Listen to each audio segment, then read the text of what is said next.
place. Time to get on your best game face. Some of the best years of your life. Gonna leave it on the football field tonight. Hear the band play the fight song. Making memories, this is where I belong. I love my team, I love my school. We're live on TV, this is so cool. Game time, it's Friday night football. Whoa, game time, it's Friday night football. Cox 4, Friday night live, game of the week. The Cox 4 Game of the Week is in Iberville Parish tonight, where the Zachary Broncos, who are 3-2 on the season, head into Plaquemine to take on the Green Devils, who are 4-1 and on a 4-game winning streak, ranked number 5 in Class 4A. It should be a very entertaining non-district matchup. Hello, everyone. I'm Jeff Palermo, along with my broadcast partner, Jason DeQuire. Should be a great football game. Let's quickly go to our keys of the game, brought to you by Marines. Jason? Yeah, and for Zachary, what we want to do is protect the football. They don't want any turnovers tonight. They want a good, clean football game.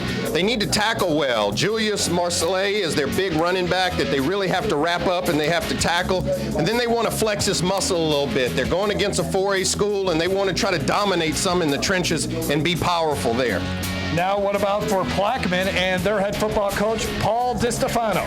Yeah, and you see Coach there, but Marcelin can't do it all. Of course, they want to put the ball in his hands as many times as they can. He's got north of 1,000 yards just halfway into the season with 13 touchdowns, but they don't want him to do it all. High percentage passing. When they do go in the air, they want to have a high percentage of passing. They were 6 of 7 last week, and then they want to get in the backfield. They want to disrupt this Zachary Broncos spread offense and really change the game in the trenches. Let's now send it down to Blair Abaney, who's got a injury report brought to you by Peak Performance Physical Therapy. Blair? Thanks, guys. Yeah, it seems a little early in the game to be having an injury report already, but the Zachary Broncos are coming into this game without 2 of their key players, and it's because of injuries. First of all, their quarterback, Keon Brown, not able to play tonight because last week in the game against Live Oak, he suffered a concussion very early on in the game. Now, he is expected to be back in action next week, but he's definitely not going to be playing tonight. Because of that, Lindsey Scott, their backup quarterback, will be playing instead. Also out tonight for the Zachary Broncos, their running back, Forrest Town. He has been suffering with a strained groin, and it's just not getting any better. So because of that, he's also not going to be playing tonight. Definitely some key players out. It's going to change the way they play this game, but hopefully they'll be able to overcome it. Back to you. And for Plaquemine, Joseph Keller, their tight end, he's out with the flu. So it should be a good one, though. Despite all the injuries and the absences, we'll have the opening kickoff when we come back from Plaquemine on the Cox 4 Game of the Week. Game of the Week is brought to you by the Marines, the few, the proud, the Marines, and by Rockstar Racing, Baton Rouge's premier and only indoor kart racing facility. Come by after the game for a $10 special. Rockstar Racing, a fun, family-friendly environment. And by Leighton Ricks, president of Livingston Parish, one of the fastest growing parishes in Louisiana with vast opportunities for families to grow and flourish. We're just about ready to get things going here as you take a look at Coach Neil Weiner in his 5th season. He is 28-21 at Zachary. He also was a head coach at Point Capiz, so he's got 56 victories under his belt as a head coach. The Broncos are 3-2, 1-1 in District 4-5A, but the teams they've lost to are a combined 9-1 on the season. They lost to Bird, who's now 6-0 after winning last night over Airline, and then they lost to Scotlandville 2 weeks ago. And Paul DiStefano in his 2nd season at Plaquemine, he's 10-6, 27-21 overall during his coaching career, and he's trying to lead Plaquemine to its first playoff victory in 9 seasons. Plaquemine will be kicking off. Austin Lejeune, who's got a good, strong leg, will have it teed up here momentarily. And a big non-district matchup, a little weird. Here we are in middle of October, not to have a district game on the Cox 4 Game of the Week, Jason, but because of these two teams playing districts with odd number of teams in their district, you got to find somebody to play sometimes in the middle of your district schedule. You look there for Zachary ready to return. That is Kentrell Fisher. We'll be calling his name out quite a bit. It's a short kick. They try to keep it away from Fisher. And back on the return is Chris Carrier. And Carrier gets the ball all the way up to the 29-yard line. As Blair told us just a moment ago, Keon Brown, the regular starting quarterback for Zachary, is out with a concussion. So that means sophomore Lindsey Scott will be the starter. He led Zachary to a win last week over Live Oak. And decent numbers for him, 17 of 34, 248 yards. Also good running the football as you take a look at him, 142 yards rushing, and had the 22-yard game-winning touchdown versus Live Oak last week. Zachary will spread you out, and they run basically what is a jet sweep here to DQ Henry, to Quincy Henry, and he picks up maybe a couple of yards on the play. Damian Oubre was there for the stop for Plaquemine. Let's take a look at our starting lineups, brought to you by Peak Performance Physical Therapy. Terry Sullivan, he's another sophomore on this starting squad for Zachary. Kentrell Fisher, DeQuincy Henry, Chris Carrier, and Stanley Jackson is the tight end. On 2nd down and 7, there's pressure and a good screen set up here for Sullivan. He's got some blockers in front of him, and he's got a Broncos first down all the way up to the 47-yard line. Stopped on the play by Jalen Washington, number 8 for the Green Devils. Let's take a look at the rest of the Zachary starting offensive. Actually, we're going to take a look at the replay here. Nicely designed play, Jason.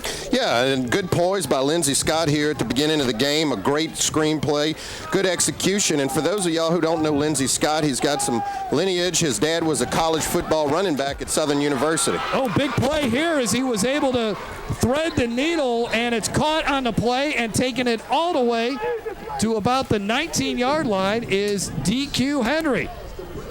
So a big offensive play for the Zachary Broncos on their 3rd play from scrimmage. Yeah, and again, 2 back-to-back plays for the young quarterback. Hits him in the slot position there on a quick slant, and big yardage for the Zachary Broncos to start this football game.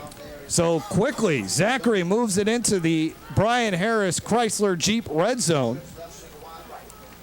And they run it this time with Terry Sullivan, who stumbles ahead for maybe a yard or 2. All right, let's take a look at the rest of the starting lineup for the Zachary Broncos. Again, brought to you by Peak Performance Physical Therapy. Zach Douglas is a 3-year starter. Kelton Hollins is a sophomore, but he started last year. Jared Durr, Terry Miner, and Caleb Wilkes. 2nd down and 9 here for the Broncos. And they're throwing it towards the end zone, but his wide receiver, Kentrell Fisher, was running a different route than Scott was anticipating. Let's look at the starting lineups now for the Green Devils. Jerron Hooks, Khalil Harris, and Justin Stewart on that defensive line. The linebackers, Orlando Baptiste, Malik Collins, Damian Oubre, and the defensive secondary, Jeremy B. Baptiste, Chaz Edwards, Brian Jordan, Jalen Washington, and Alan Riley. You do not see any Devon Godchow, of course. Plaquemine star defensive lineman. Went down with an ACL injury in the season opener. Done for the season, but he is committed to LSU. On 3rd down and 8, and still on his feet and running into the end zone is Terry Sullivan. Looked like he was going to be brought down at the line of scrimmage, but somehow squirted out of there and gets into the end zone, and the Broncos are on the board early at Plaquemine. Yeah, big physical run by Terry Sullivan. You can see it here. He gets hit in that scrum at the line of scrimmage, but bounces it out and just jets into the end zone for the first score of the football game. As we know, their starting running back is out tonight, but Terry Sullivan is going to have to pick up the load, and you can see he did a good job of it on that play. Zachary offensively averaging 23 points a game. They run like a swinging gate here to try to get 2 points, but Plaquemine, they were ready for it. And a nice job by them, by the Green Devils, Khalil Harris and Malik Collins making the tackle there. But still a quick start for Zachary and Coach Neil Weiner. 6-0. Plaquemine will have the ball when we come back on the Cox 4 Game of the Week.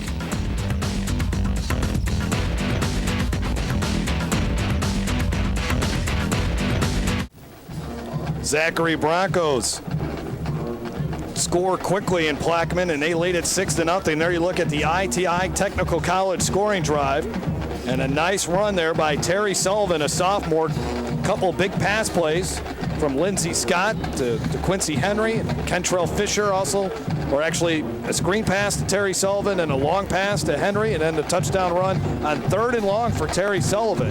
And Zachary on the board quickly, and they have it teed up, ready to kick it back off to Plaquemine. Nathan Lowry will be handling the kickoff duties tonight for the Zachary Broncos. Chaz Edwards and Austin Mitchell back to return, and this kick may go out of bounds, or does it get into the end? How about that? As a former kicker, Jason, you can't even plan that any better. No, and sometimes you're always fortunate for the way the football bounces, and I think he got a little of both. But as you're right, it didn't cross the out of bounds before it reached the end zone, and he got a touchback, and we know in high school football, even if he could have gotten his hands on it, he couldn't have run it back. Demario Wicks is the starting quarterback for Plaquemine. He's a junior, and some good numbers for him. Just a 1 interception, and also a very good runner, averaging over 7 yards a carry. A very smart young man, top 2 of his class, according to Coach Paul DiStefano. And last week he was sharp, 6 of 7 for 134 yards. Also had a big game a couple weeks ago against Woodlawn, where he rushed for over 100 yards and threw for over 100 yards. And the Green Devils, who average 37 points a game, start from their own 20-yard line. And they pitch it out, and Marceline doesn't even get back to the line of scrimmage. Look at this, Zachary Broncos defense like a stampede getting back into the backfield, and it's a loss of 6. Let's take a look at the starting lineup for the Plaquemine Green Devils, brought to you by Peak Performance Physical Therapy. Julius Marceline, who you just saw carry the football, Khalil Harris, Austin Mitchell, Lewis Connerly, and Damian Oubre starting for Joseph Keller, who's out with the flu. DeMarcus Jenkins, 340 pounds at the left tackle. Kevin Dodson and Kenny Dodson are twins. Tyler Boudreaux and Jodeci Harris. 2nd out and 16 for the Green Devils. And they try to run the option to the other side, and maybe just a yard there for Wiggs. So 3rd down and long for the Zachary Broncos defense that has come out, and they are playing some excited football. They are averaging or holding teams for Zachary to 24 points a game. They run a 3-3 stack. Matthew Bowman, Matthew Morgan, Ryan Davis on that defensive line. The linebackers, Avery Neal, Darius Wallace, and Peter Armwood. We'll get to the secondary here momentarily. Wiggs rolling out under pressure, and he goes down at the 5-yard line. Big-time defensive play by Avery Neal, a junior who's been playing some outstanding football for Coach Neil Weiner's team. And Plaquemine just goes backwards on their first drive of the night. Let's quickly look at the Zachary Broncos secondary. Again, the starting lineup's brought to you by Peak Performance Physical Therapy.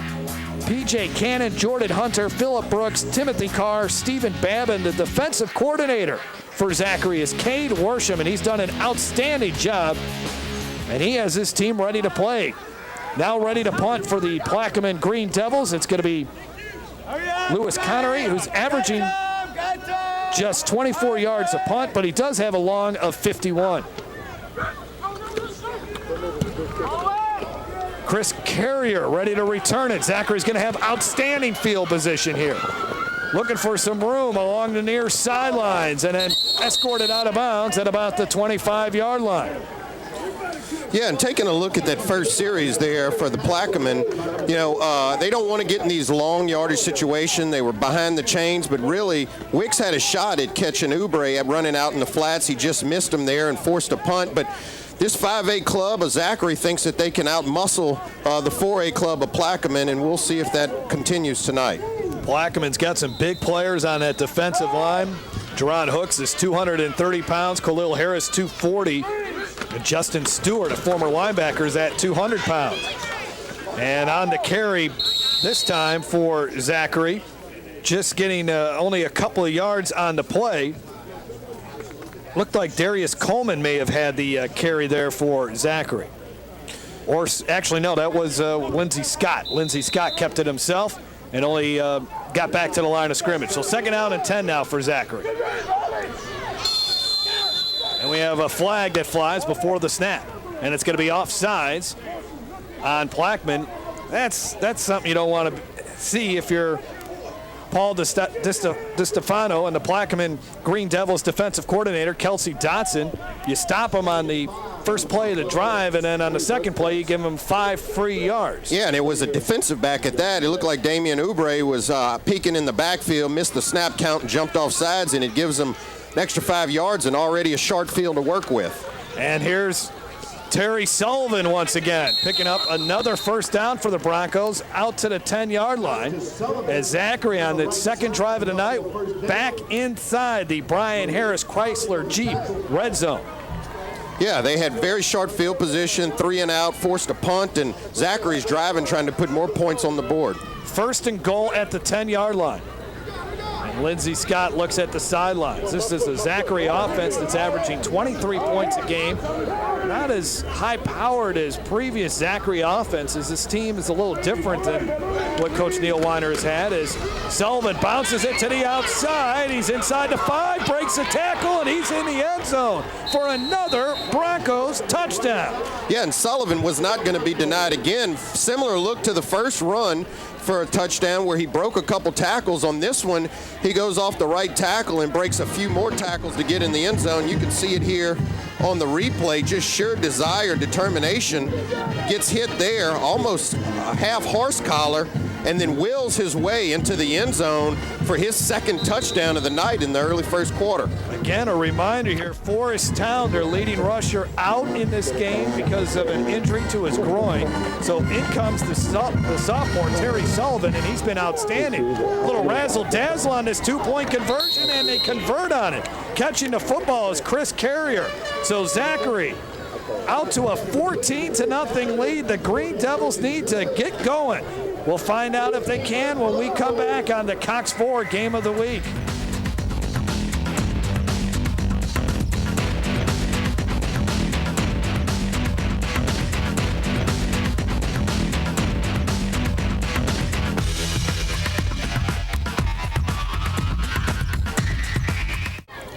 (14-0) Zachary, as they've made the trip down Highway 1 into Iberville Parish, and they have jumped all over the Green Devils.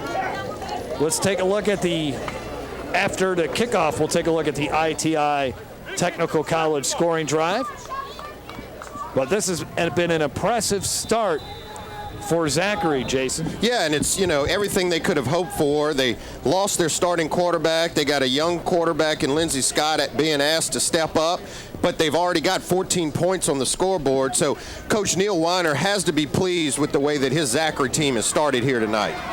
And this kick is taken at about the 12-yard line, and coming in there and laying the wood for Zachary was Taiwan Bearden. And that is one kid that Coach Neil Weiner is very proud to coach. Talks about how he's one of the best guys he's ever coached, and he makes a big hit there on special teams. And there's the man of the hour right now for Zachary, Terry Sullivan, as he just scored another touchdown for Zachary. Yeah, here we go with the replay, a big-time collision, and you can see why Coach Weiner loves this kid's intensity.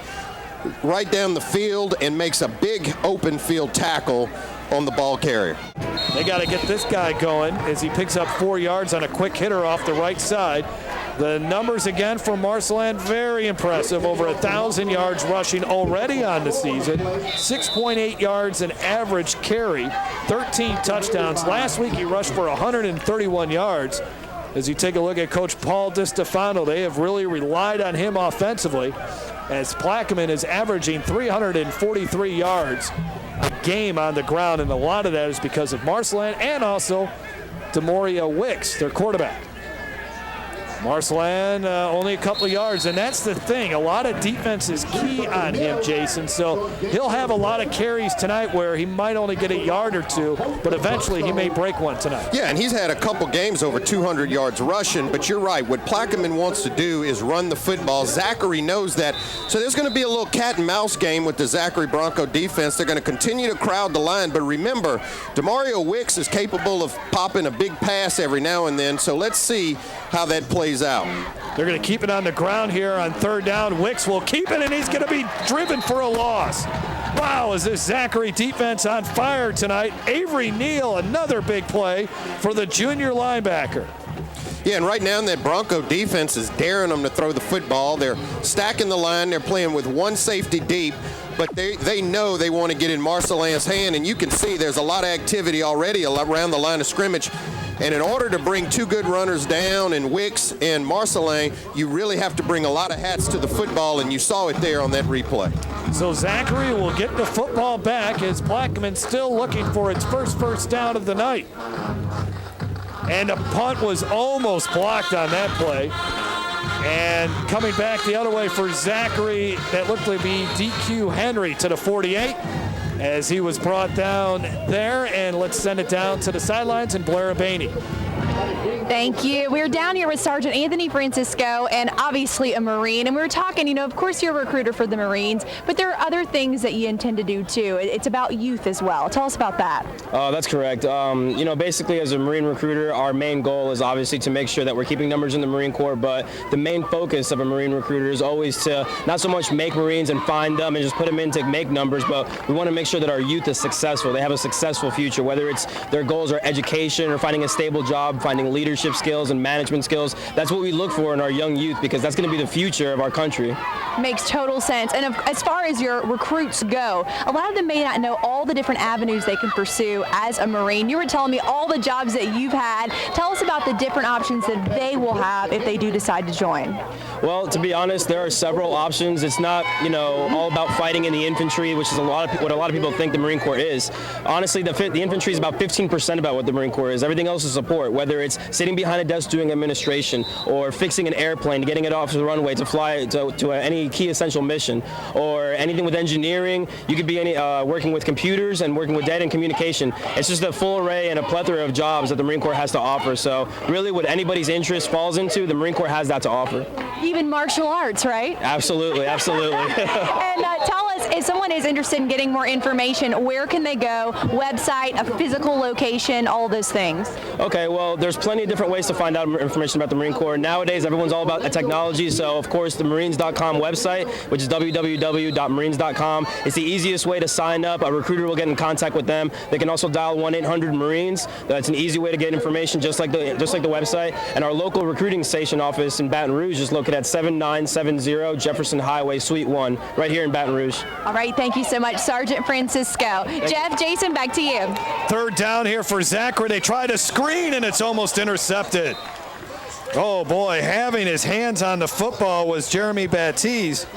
And also Malik Collins was in the vicinity as well. And there was almost two passes on that drive that were nearly intercepted by the Plaquemine defense. Yeah, you can see a real dangerous throw here by Lindsey Scott. There was just too much activity around the guy he was trying to get the ball to, the screen. It was well defended. And one of the things that Coach Weiner talked about in his young quarterback is he has a ton of talent. He can throw the football, but he's still young, and it's those decisions that you probably, need to be more advised of before you make that he's worried about. Thomas McHugh does not get off a good punt, and it actually takes a Plaquemine bounce, or at least a sideways bounce, and it's down at the 24-yard line. 3:29 left to go in this action-packed first quarter, and Plaquemine's offense still looking for its first down of the night, Jason. Yeah, they really have to get some offense going. Of course, they want to keep putting the ball in their big-time running backs' hands, but on this possession, I would really look for Plaquemine to try to at least attempt to throw. Put the ball up in the air and see if they can loosen some of that front line of the Zachary defense. Wicks lined up, looks like a pistol formation almost here. Man in motion, and Wicks will throw it. Goes deep. He's got a man who's open, who just can't make the grab. He had a few steps on his receiver, but just unable to bring it in was Austin Mitchell, and they do like throwing deep passes to him. He just couldn't make the grab that time.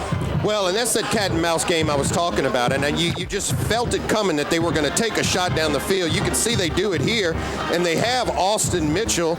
If you know that last name, the nephew of Brian Mitchell, the great from around this area that went on to play at ULL and the Washington Redskins, but he really had an opportunity to make a play there, and those are the type of efficiencies they want from their passer in Demario Wicks. Good numbers for Mitchell. You can see he averages a lot of yards per catch, so a lot of deep passes. This is Marcelin stumbling ahead, and looks like he's got enough for the Green Devils.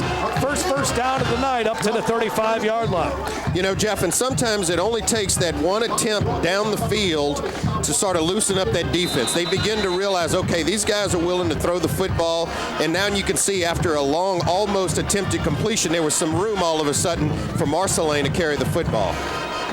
Plaq up to the line of scrimmage. 1st and 10 from their 35, down by 2 touchdowns. Here at Andrew Canova Green Devil Stadium. Marcelin again right up the middle, tackled once again by Avery Neal. Cade Worsham, the defensive coordinator for Zachary, and one thing Coach Neil Weiner has said, one, he really likes what Cade Worsham has done with this Zachary defense. This is a Zachary defense last year that gave up 40 points or more in 6 of the 11 games they played in. This year they're just allowing 24 points a game, and a lot of that is skewed because they gave up a bunch of points to one of the best offenses in the state, Bird, in the season opener. But the other thing he likes about Cade Worsham, I'll tell you about it after this play. 2nd down, Wicks just throws it before getting hammered on the play. Coming in there, no one blocked him, was Phillip Brooks, and he laid a lick on Wicks.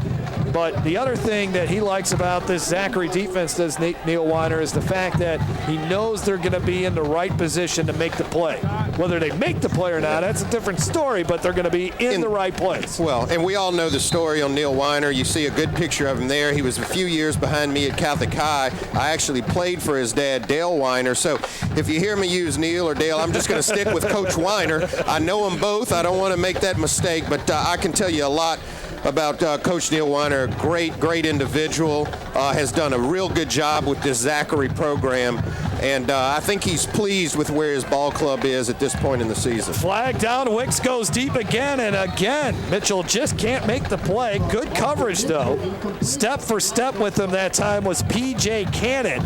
Let's see what the flag is all about. That was a 3rd down and 7 for the Green Devils, and it came out pretty quick.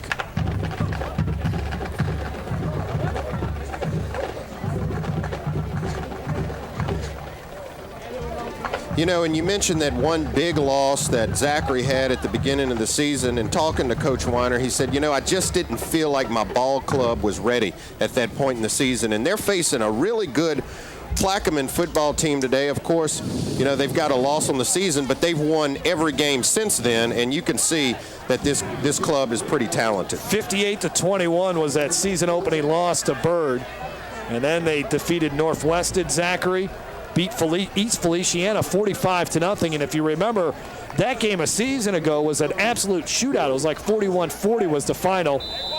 And Zachary's defense turned around and got a shutout over East Feliciana in week 3. Lost to Scotlandville a couple weeks ago and then beat Live Oak. And Plaquemine is going to have to punt here. So 3 drives for the Green Devils, and they have barely done anything with the football so far. Lewis Connery again into punt. Line drive punt. It's going to be certainly returnable here. And coming back the other way is DQ Henry, and he runs it up to the 37-yard line before 2 Green Devil defenders sandwich him and bring him down. In on that stop for Plaquemine was Brandon McClay.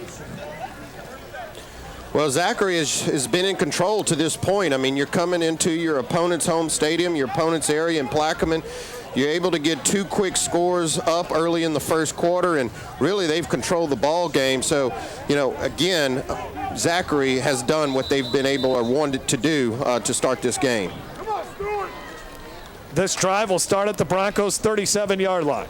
And they hand it off to Sullivan, who has 2 touchdown runs, and he moves the pile ahead here to about the 43-yard line. Solid run for Terry Sullivan. Sullivan didn't have many statistics coming into this game, just 59 yards rushing on the year. Again, he's playing because Forest Town is hurt. Yeah, and here you see the replay. The one thing I've noticed about Terry Sullivan already, he's not going down at the first contact. We have seen him break arm tackle consistently tonight. He's a big load. He's a north-south runner, but you can see he's willing to break tackles, and he runs with a lot of desire. 2nd down and 6 after that run. And they keep it this time. This is the quarterback, Lindsey Scott, around the right tackle, and he's got enough for a first down. Picks up about 7 on that play, Jason. Yeah, and he's capable of running the ball too. He can tuck it and run. Of course, in that spread offense, you want to be more of a facilitator, get the ball in the hands of your playmakers. But you can see that he has, on the season, he has 32 rushes for 142 yards. So he's a very capable runner with a 4.4-yard average. Playing with a bad shoulder, they really had to limit him during practice as far as how much he throws. But we've seen him throw here tonight, and he looks pretty good. Yeah, other than a couple of ill-advised throws, he's thrown the ball with some authority, and he can really put some zip on it. 1st and 10, he's got time to throw here. Now the pocket breaks down on him, and he's going to be thrown for a loss. Back to the 39-yard line, and that might be the play Plaquemine needs to get them going. That is Trevor Jones, a junior, with a big sack there. A loss of about 8 on the play. Yeah, it was a great play by Plaquemine, but again, this is what Coach Weiner's concern was just some of the indecisiveness of his quarterback. You can see he gets outside of the pocket, but once he gets out of the pocket, not real sure if he wants to run or throw the ball, and that hesitation caused the Plaquemine defensive player to be able to make a big play there. 7 seconds on the clock, and it looks like that is our last play of the first quarter. A first quarter dominated by the Zachary Broncos, but Plaquemine's Trevor Jones just comes up with the big defensive play for the Green Devils. We'll see if that helps turn the momentum in this game. You're watching the Cox Ford Game of the Week on CST.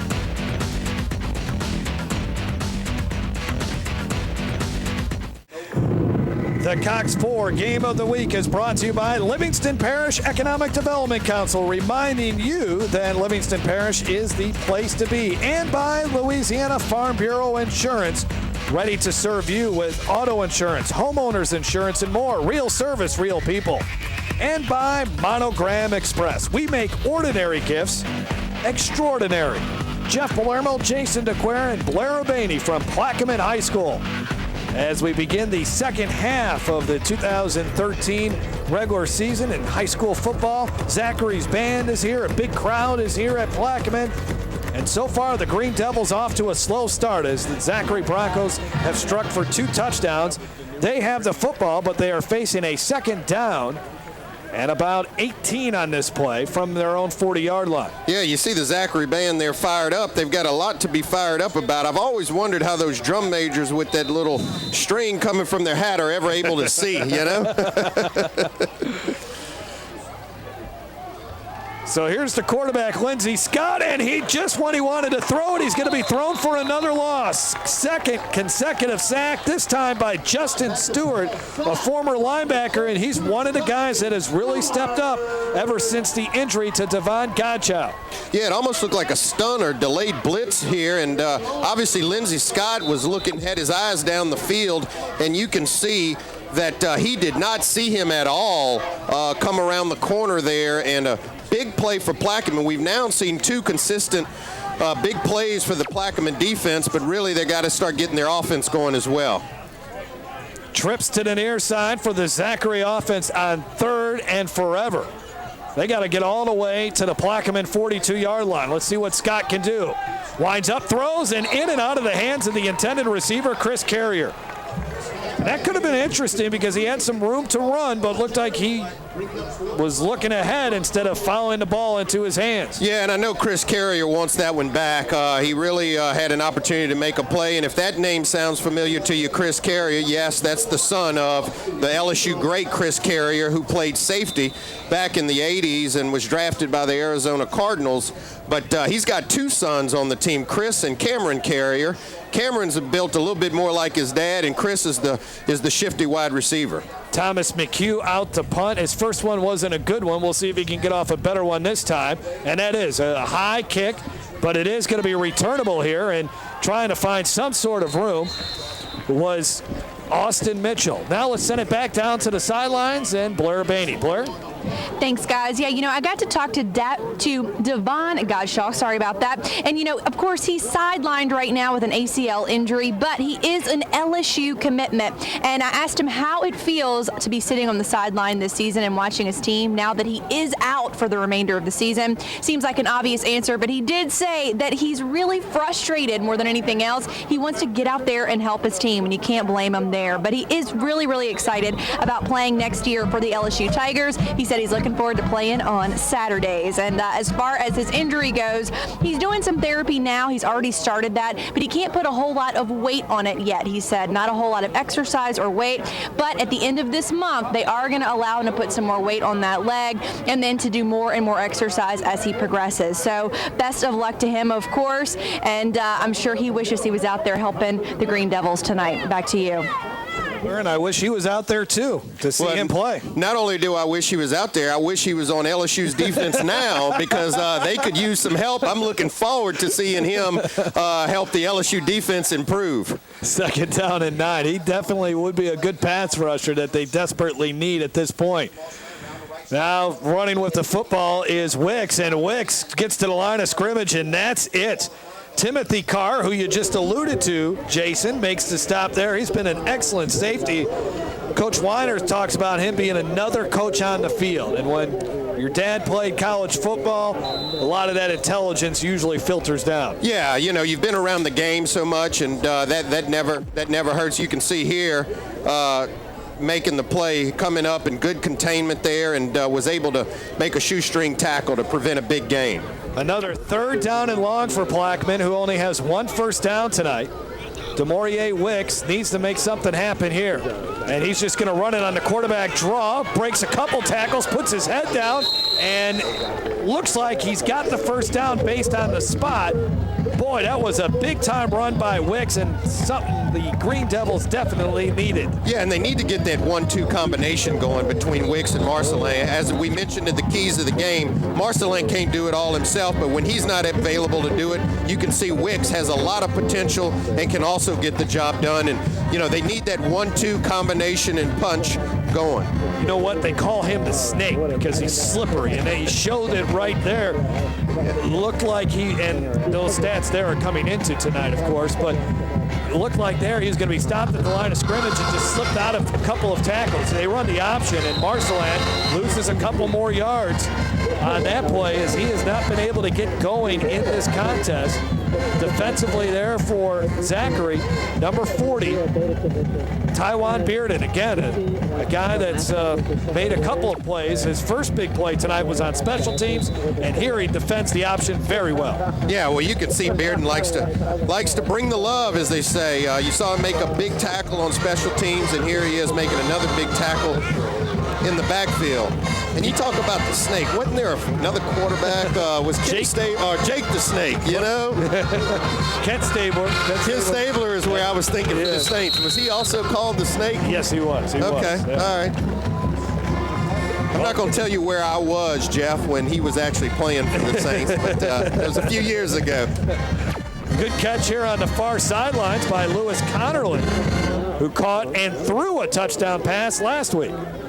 Nice play. Yeah, that's a great catch. I mean, that's keeping those feet in bounds and making a catch that shows good concentration, good agility, and good coordination. Big-time catch there. All right, a much more manageable 3rd down here for Plaquemine. They just converted on 3rd down and long, but this time it's going to be about 3rd and 4 as they need to get to the 38.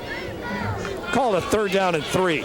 And they hand it off to the fullback, and that does not fool Zachary. Khalil Harris got a carry, and he got stood up right at the line of scrimmage. 4th down, decision time for Coach Paul DiStefano. Yeah, and I don't think there's going to be a decision, which is why I think they ran that play. They were trying to get a quick hitter in there with the fullback and see if he can break through the line of scrimmage there. But I think they already knew if that play didn't work, they were going to go for it on 4th down, being down by 2 scores. Plaquemine has struggled on their 3rd down conversions this season, only 27%, but they're much better on 4th down, 13 of 20, as it looks like they're going to go for it here. And they're going to call timeout. 7:35 before halftime. Plaquemine needs a big play on 4th down. You're watching the Cox Forward Game of the Week, also on CST.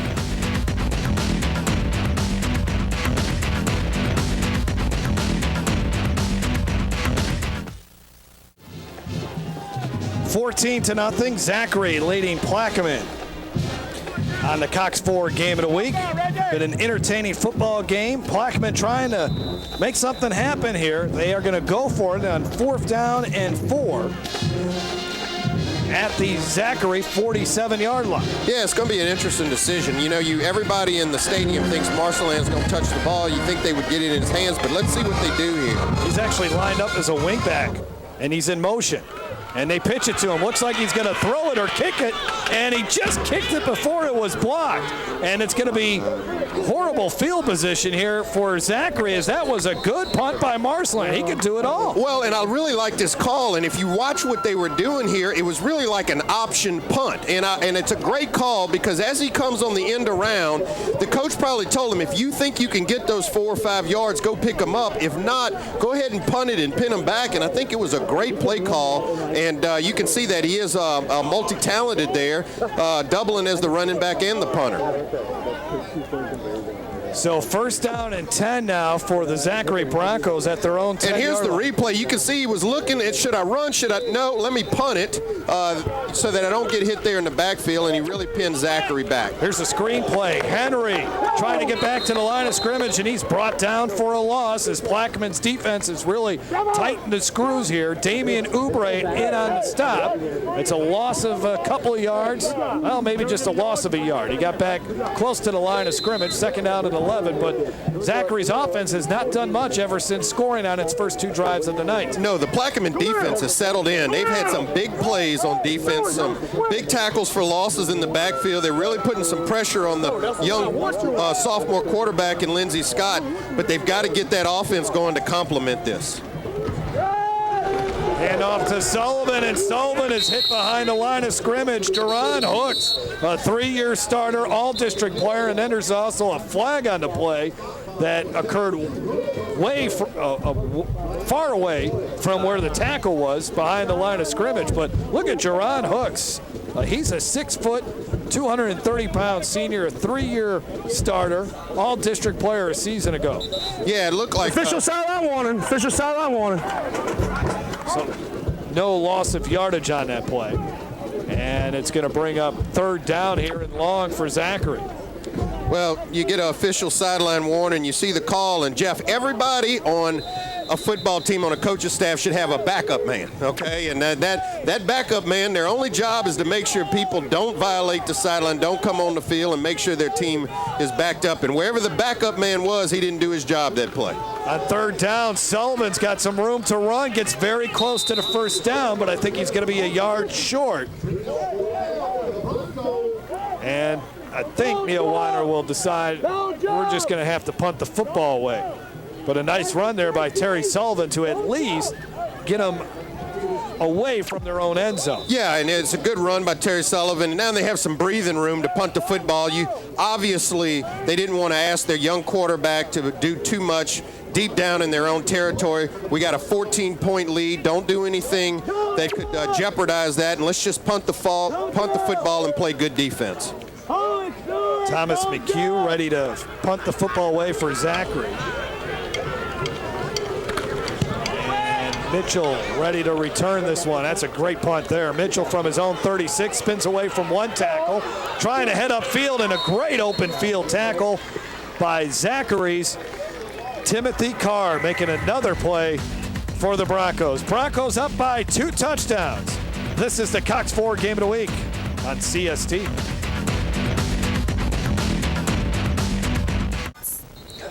Tune in for the State Farm Louisiana Prep Scoreboard Show Friday nights this fall from 9:30 to 11:30 on 104.5 ESPN Baton Rouge, and simulcasting on 104.9 FM. Host Cade Wazan, Todd Black, and Jimmy Roy recap scores from all around the state and much more. The State Farm Louisiana Prep Scoreboard Show Friday nights this fall from 9:30 to 11:30 on 104.5 ESPN Baton Rouge, and simulcasting on 104.9 FM.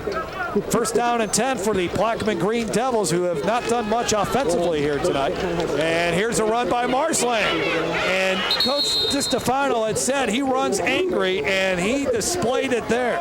Yeah, he showed that, and he showed you his capability, breaking several tackles there, showing how he's a strong north and south runner. And here we go to the replay, and I know he's ready to get going tonight, and sometimes you have to take things into your own hands, and he began to do that there, and really strong run. And now another big run by Marceline. Yeah, to hear this complements that run. It shows a little of his explosiveness to the outside. And I'll tell you what, Marceline is starting to get going, and you can see how he's had a couple games this year rushing the ball for more than 200 yards. 1st and 10, the Plaquemine Green Devils on the move at the Zachary Broncos 34-yard line with under 5 minutes to go before halftime. And a little bit of indecision here. Wicks needs to communicate the play to one of his running backs. And Marceline does not get it. Actually, they pitch it out. And this is Trey Wesley on the carry. And Wesley gets to about the 29-yard line. Nice play call there. You fake the inside give, and you take it to the outside, and you get about 6 on the play, or 5. Yeah, because, again, everybody's thinking Marceline had 2 good runs, and he's going to get the ball again, get him going. But then, you're right, a great fake by the quarterback Wicks, and pitches the ball, try to get something going out wide. A season ago, Plaquemine was 6-5. They're off to a 4-1 start this year, and Marceline brought down after a couple of yards. Getting back there defensively was Phillip Brooks into the backfield, which is one of the keys in this game here for the Broncos, trying to get back into that backfield. And they were able to do that there, and it's 3rd down and 4. 4-down territory, though, for Plaquemine with under 4 minutes to go before halftime. Yeah, Marceline has actually been the starter since he was a freshman. His sophomore year, he also ran for over 1,000 yards, and last year he didn't play much due to an injury.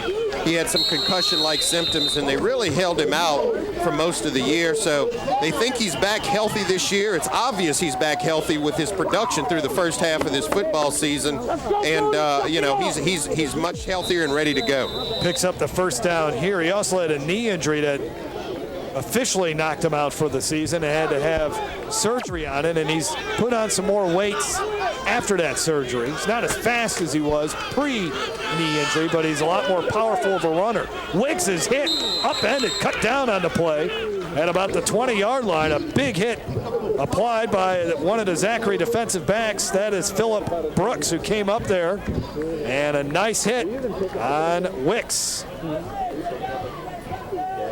2nd down and 7. Plaquemine quickly getting up to the line of scrimmage. This is a nice hit. That's how you do it, right? Yeah, you got to. I mean, you can't run without your legs. So the lower you go in football, you get those legs taken away. The ball carrier has no chance, and that was a great form tackle. Misidentified the player who made the tackle. That was Quentin Townsell. Yeah. 2nd down and 7. Wicks, play action fake. The pass a little too high for his intended receiver, and there's a man wide open in the end zone for Plaquemine. They tried to get the football to Preston Russ, but there was a man standing in the end zone, and soon as Wicks threw that, the coaches were all pointing to the receiver that was open, which I believe was Marceline. Yeah, and they just missed him on sort of a post corner route there. The tight end had gotten free. He was lined up in the tight end position, and Wicks just missed him. I know he wished he could have that one back. 3rd down and 7.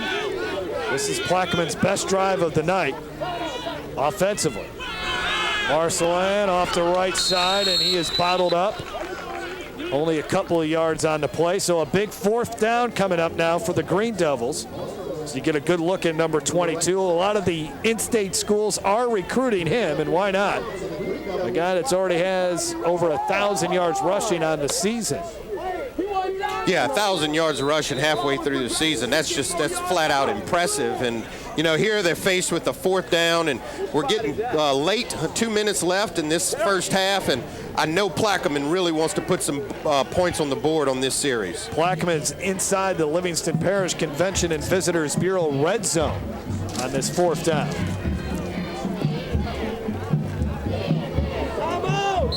And they're going to call timeout with 1:51 before halftime. Big 4th down coming up after the break for Coach Paul DiStefano and the Plaquemine Green Devils.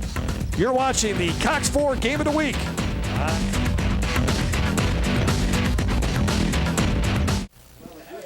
Big fourth down coming up. Neil Weiner's defense so far has a shutout going. They shut out East Feliciana earlier this season, and their defense has been playing well all year long, and they've really made a statement tonight against one of the top running backs in the state. I'd really like to see him put something through the air here. Lewis Connerly got free the time that he missed him, Wicks, earlier in this series. Watch for number 12 lined up in the tight end position to see if they can shake him free again. Marcelan lined up as a wingback. They pitch it out to him, who is in motion, and he's got a seam, spins and gets it all the way up to the 9-yard line. First and goal, big fourth down pickup for the Plaquemine Green Devils, who continue to have success on fourth down this year. They're now 14 of 21 on fourth down. That's pretty good. Or, Jeff, you could just give it to your all-world running back and pick it up. Well, on fourth down, and a play like that, biggest play of the game, you got to give it to your star player and figure out a way to get him the football where he's going to find a seam, get him out in space a little bit, and that's exactly what they did there. Now Wicks in motion. It's got a man open, and he just missed him. Breaking free was Tyler Wesley away from the Zachary secondary, and if the ball was on the money, Wesley would be in the end zone celebrating a touchdown right now. Yeah, that's when you just have to convert. He gets open in the flats, and Wicks just needs to take his time and deliver a good throw there, and he walks into the end zone. And they really needed that conversion, that pass completion. Second and goal at the 10. Marcelan gets the football. Marcelan straight ahead, continuing to push those legs forward all the way up to the 3-yard line. A hard run there. So third and goal at the 3 for the Green Devils. Plenty of time here, don't need the rush. No, you don't need to rush, but they run the football, so they're going to have to do some clock management here. And so it's a third down. They can still run the ball again. And, I think they have a timeout or two left, or they could get up and run another play. I would think number 22 gets the ball here once again. Marcelan, 13 touchdowns on the season. Wicks actually keeps it, runs behind Marcelan, stretches that football out, and he's in for a touchdown. Green Devils touchdown. The official on the near side has already come in and signaled a touchdown. And now Plaquemine is an extra point away from cutting the Zachary lead in half. There's still a discussion here by the officials, but Wicks stretched his arms out. Looked like he was able to get it over the goal line. On the field, it's touchdown. There you go. Yeah. I saw those early arms too, but then it looked like there was a whole bunch of discussion in whether or not he crossed the plane for the end zone. But obviously they have chalked it up here. It is a touchdown. Let's see if we can see if, in fact, Jeff, he does reach across and breaks the plane. And it looks like it's hard to see from that angle. Let's see. This might be a better angle that we can see. And obviously he reaches and stretches it across the plane, but the cannon goes off, a big score. Put this within one touchdown going into the half for Plaquemine, and this is what Coach DeStefano needed right before the end of this half. Lucky touchdown number 7 for Wicks, and Plaquemine has 7 points on the board, down by 7. We'll take a break. Conclusion of the second quarter coming up on the Cox 4 Game of the Week on CST.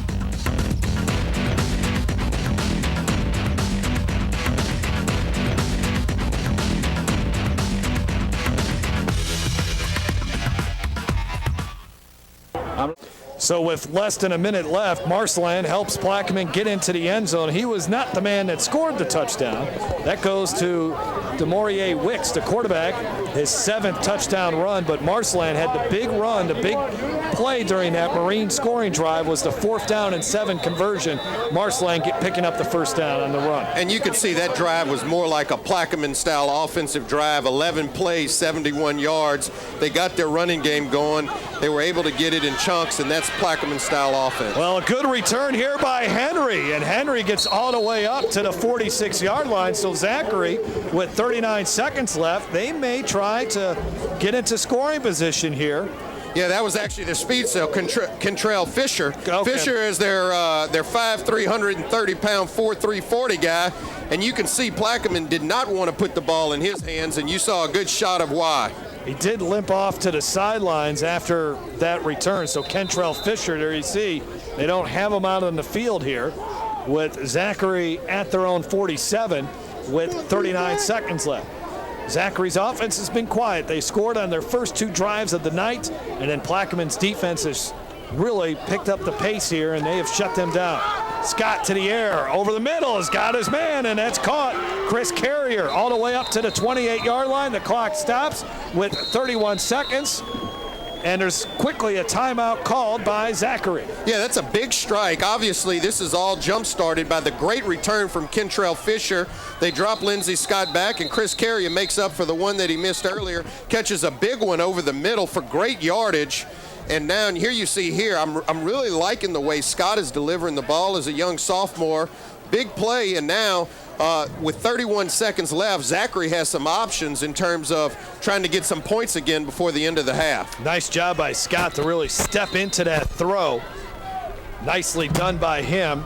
And then finding Carrier, who came into this game with 9 catches on the season. Scott under pressure, gets out of it, and then back into it. And he's going to be brought down. This play is going to take a lot of time off the clock. 21 seconds. And Zachary quickly calls timeout. He got back to the line of scrimmage. Give a lot of credit to the Plaquemine defensive secondary. No one was open downfield. And then a good rush by that Plaquemine defensive line. And you can see Coach Weiner there talking to his young quarterback, and that's one of those where, look, you take a couple step drop back. If it's there, fine, make the throw. If not, get rid of the football. You don't want to eat up and chew up the clock, and that's just going to come with maturity and learning the system and, you know, knowing exactly what your coach wants you to do in certain situations. They were able to call a timeout. Still 20 seconds left before the end of this half, and Zachary still has some options here in terms of trying to get some points up.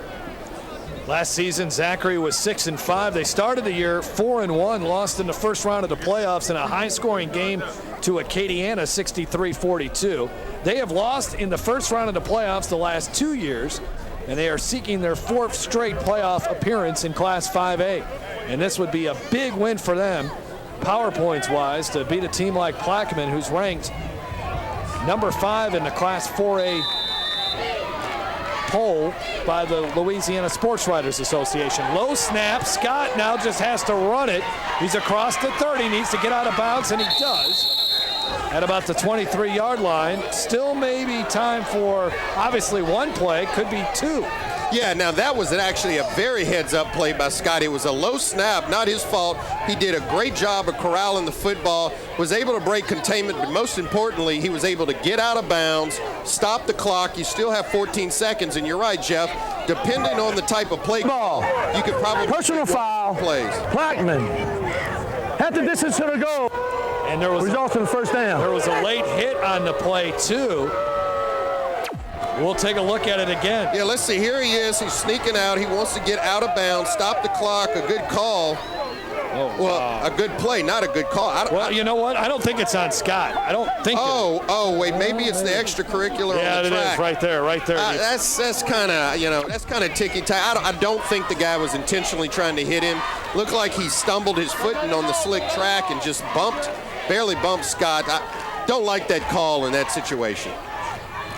Scott now rolling out under pressure, and he's going to go down at the 20-yard line. 2 Plaquemine defenders got to him pretty much at the same time. Trevor Jones along with Justin Stewart. That was a big sack there with 9 seconds, and Zachary burns its final time. Well, and Plaquemine brings the house here. It was still a botched snap, but you can see Lindsey Scott had no time to do anything there. That rush was there by the time he was able to make his short turn there. And now I think Zachary's going to have to kick a field goal. I talked to Coach Weiner before the game. He feels like his kicker's got range from about 45 yards. The ball's sitting on the 20. You're looking at about a 37-yard field goal. That should be within his range. I don't believe you have enough time to run another play and get the field goal here. Especially when you don't have any timeouts left. But also, the other important thing here is the ball's right in the middle of the field, or nearly close to the middle of the field. So it would be a straight approach, but we'll see what Coach Neil Weiner decides to do here. Yeah, and, you know, kickers have their preferences. I was one of those, and I actually like the right hash, so I could have my natural draw come into there. But you can't be upset. The ball's in the middle of the field, and I don't see the field goal kicker coming onto the field, Jeff. Nope. You see Lindsey Scott along with Terry Sullivan as running back. They'll be in the backfield, so if they do something quick here in 3 or 4 seconds, obviously they can still get the field goal off. They're going to throw it to the end zone, and it is going to be incomplete, and they're still going to have time to try a field goal if they want to. Yeah, and I would suspect the field goal kicker would come out now. Coach Weiner felt that, hey, I could get a quick hitter. Don't waste any time. Throw something to the end zone. But still, I don't see a field goal kicker coming onto the field. No, looks like the offense will stay on the field here with 4 seconds left. I'm not sure the decision here. If he feels his kicker can get you from 40, 45 yards, why not make it more than a one-possession football game? Go ahead and kick the field goal and go up 17-7 potentially by the end of this half. Well, Zachary calls another timeout. I thought they might have been out of timeouts, but apparently they have one more. That might be also why he was willing to take another shot at it before, thinking he wouldn't have that as his last play. Thomas McHugh handles the kicking, number 86, and the punter right next to him, Nathan Lowry. The kicker does not look like he's about to come in the football game. And I'll tell you some of my old habits, Jeff, when it's at the end of a half or at the end of the game, I'm always pacing. I'm staying away from my teammates. I don't want them knocking me on the helmet saying, I need you to make this one. You should be in your own little zone there waiting to determine whether or not the coach wants you to come out on the field and deliver. But it looks like they're going to be content on going for it here on probably the last play of the half with 4 seconds left. Watch number 2 here on the near side, Bryson Dunn. He might be the guy that gets the football. They like going deep to him. Well, and he's got the most size of all the wide receivers as well. Scott, though, looking to his left, now runs out of the pocket, throws to the end zone. There he is. Touchdown. Touchdown, Broncos. Bryson Dunn with a big-time score as the clock hits triple zeros on the scoreboard, and Zachary, that is a big-time touchdown for the Broncos. What a backbreaker for Plaquemine. You just went down, drove the field, and now you give up a touchdown with only about 40 seconds left after Plaquemine kicked the ball off. And actually, he wanted to go to the other side of the field, but you called it, Jeff. Mr. Dunn there, when he surveyed the other side of the field and rolled back out and was able to hit him, he had lost containment from his defensive back and was kind of hiding back there in the end zone. And Lindsey Scott sees him, makes a great throw, and now we're looking at a 21-7 potentially ball game. Scores like that right before halftime, they are tough to overcome if you're Plaquemine. Yeah, they're momentum killers. I mean, again, you just drove the field, had a good 11-play, 71-yard drive. You kick the football off, and their speedster gets them to half field, but you needed to at least hold them to a field goal there. This is, you're right, a big 7 points that Zachary's putting on the scoreboard before the end of the half. And the extra point is good. Plaquemine will get the football to begin the second half, but like we were just saying, that's going to be tough to overcome. Neil Weiner's got to be feeling really good about that. He's brought his team on the road here, trying to pick up win number 4. And that was also just a nice play by the sophomore quarterback, Lindsey Scott. And maybe Blair can find out, why they didn't kick a field goal and chose to go for it before the end of the half. I don't know, maybe if he didn't feel like his kicker had range, but very interesting decision by Coach Weiner, but you can see there it worked out. All right, let's hear from Blair and Coach Weiner. Thanks, guys. Yeah, Coach Weiner, very end of the second quarter, why didn't you kick? Why'd you decide to go for it? Well, we thought we had some opportunities on first down and second down right before that. And luckily, Lindsey, our quarterback, made a great play, and Bryson made a great catch. So it ended up working out great. It wasn't how we drew it up, though.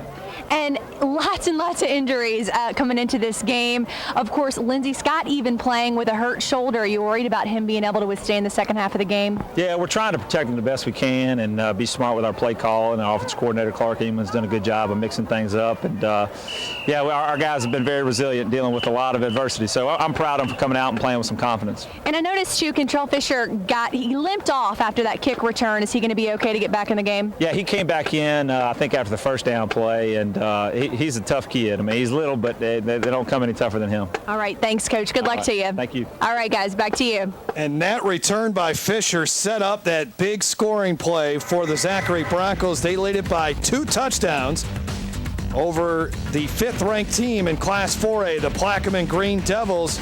It's been a good one. Now coming up, our halftime show. on the Cox 4 Game of the Week.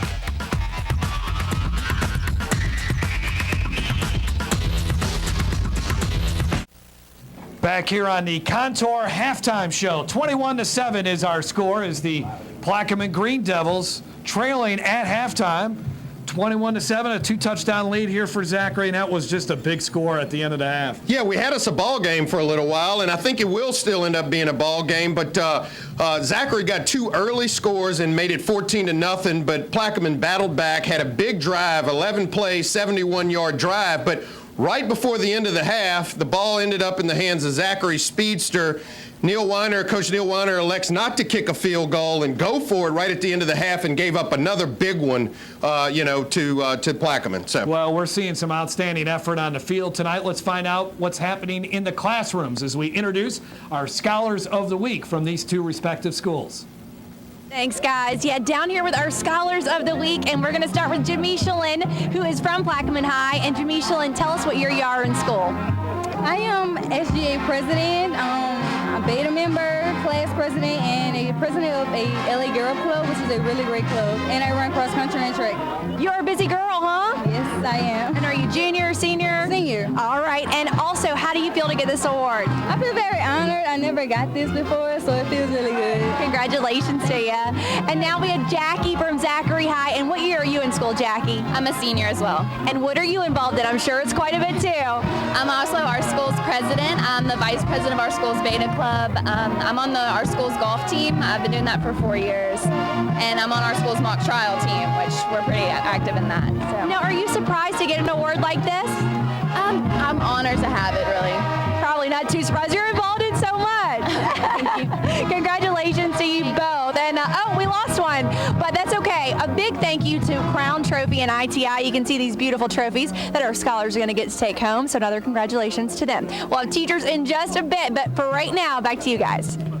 Thanks a lot, Blair, and a good performance right now by the Zachary Broncos Marching Band, and their football team is up by 2 touchdowns. We'll have more of the Contour Halftime Show when we come back on the Cox 4 Game of the Week on CST. And then we'll talk to you, Wendy.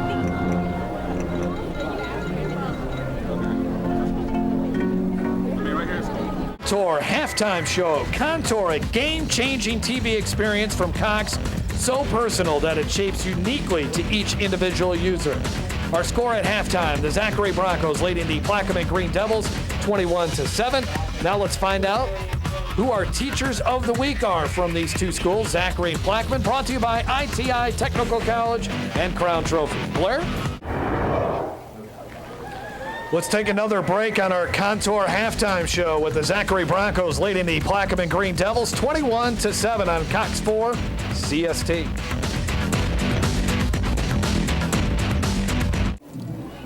Back on the Contour Halftime Show on the Cox 4 Game of the Week. Jeff Palermo along with Jason DeQueer, and Zachary got off to a fast start, and then they finished the first half off with a bang as well. Let's take a look at our first half highlights in this game. Yeah, and you can see here, well, of course, they're coming out of the tunnel here, but and there goes Plaquemine. But they really got going with Terry Sullivan, their big-time running back. And here's a big play on the slot receiver. Big gainer down the field, and Zachary really took that opening drive and just pounded the ball, moved the ball down the field, and you can see here's their running back, Terry Sullivan, who's actually the backup running back and is replacing the starter, but has had a great night tonight. He's found the end zone twice. That's the first occasion that he found the end zone. And here's Plaquemine with Zachary's defense wrapping up their Mr. Everything running back, Marcelin. He has not found the daylight that he's accustomed to. The Zachary defense has played him real well the first half.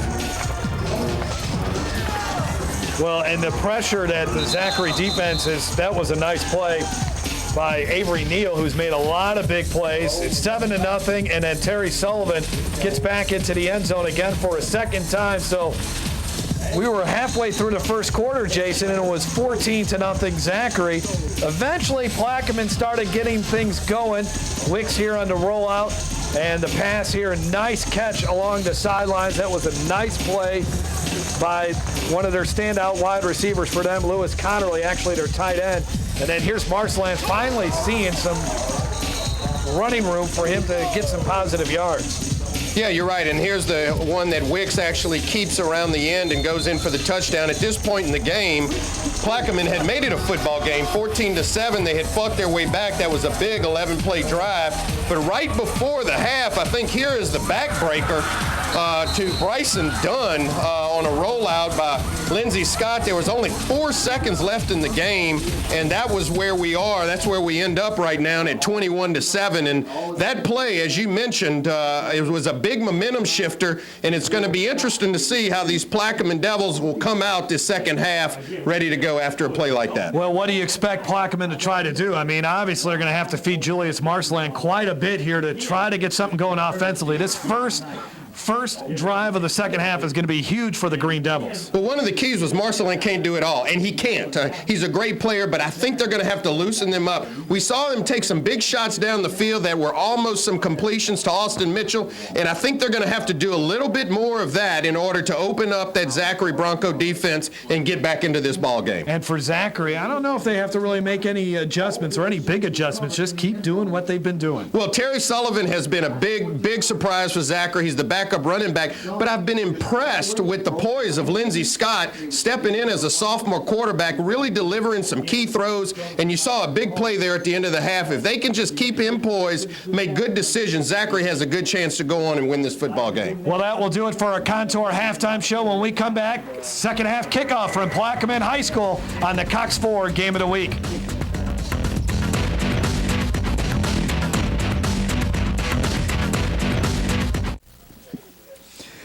The Cox 4 Game of the Week is brought to you by Sheriff Jason Ard.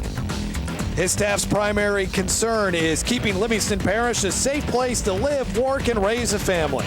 And by the 48th Greater Baton Rouge State Fair, which gets underway October 24th and runs through November 3rd. Ride on the Midway, visit the new Noah's Way Petting Zoo, and much more. Make a memory at the Greater Baton Rouge State Fair, October 24th to November 3rd on Airline Highway at the fairgrounds. Go to gbrsf.com for more information. And by Rockstar Racing, Baton Rouge's premier and only indoor kart racing facility. Come by after the game for a $10 special. Rockstar Racing, a fun, family-friendly environment. Neil Weiner's team is up by 2 touchdowns over the Plaquemine Green Devils. Plaquemine came into this game with a record of 4-1, Zachary 3-2. And Plaquemine will get the football to begin the second half, and this is going to be a huge drive for the Green Devils. Austin Mitchell will take it from his own 10-yard line. Can he get a couple of blocks? And again, Zachary does an outstanding job covering the kick. Timothy Carr making another big special teams play for the Broncos.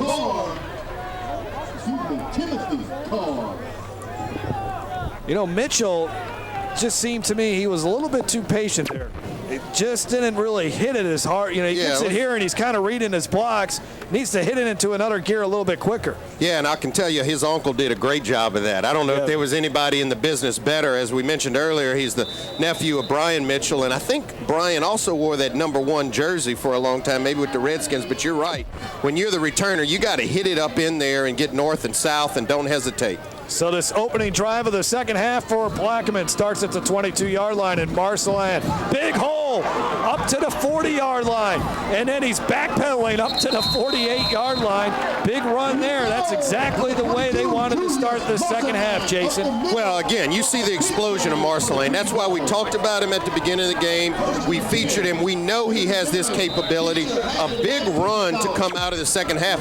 The only thing is, towards the end of this run, it looked like he hesitated a little bit. I thought he could actually beat these defensive guys. You see him there kind of put on the brakes, but nevertheless, that is what this Plaquemine offense needs to get going. Let's see if they can build off of this, get another score, and get their team back within one possession. P.J. Cannon in on the stop as Marceland gets another carry. This time, nothing happening. He was first met by Matthew Morgan, and then Avery Neal from Zachary shuts him down right there.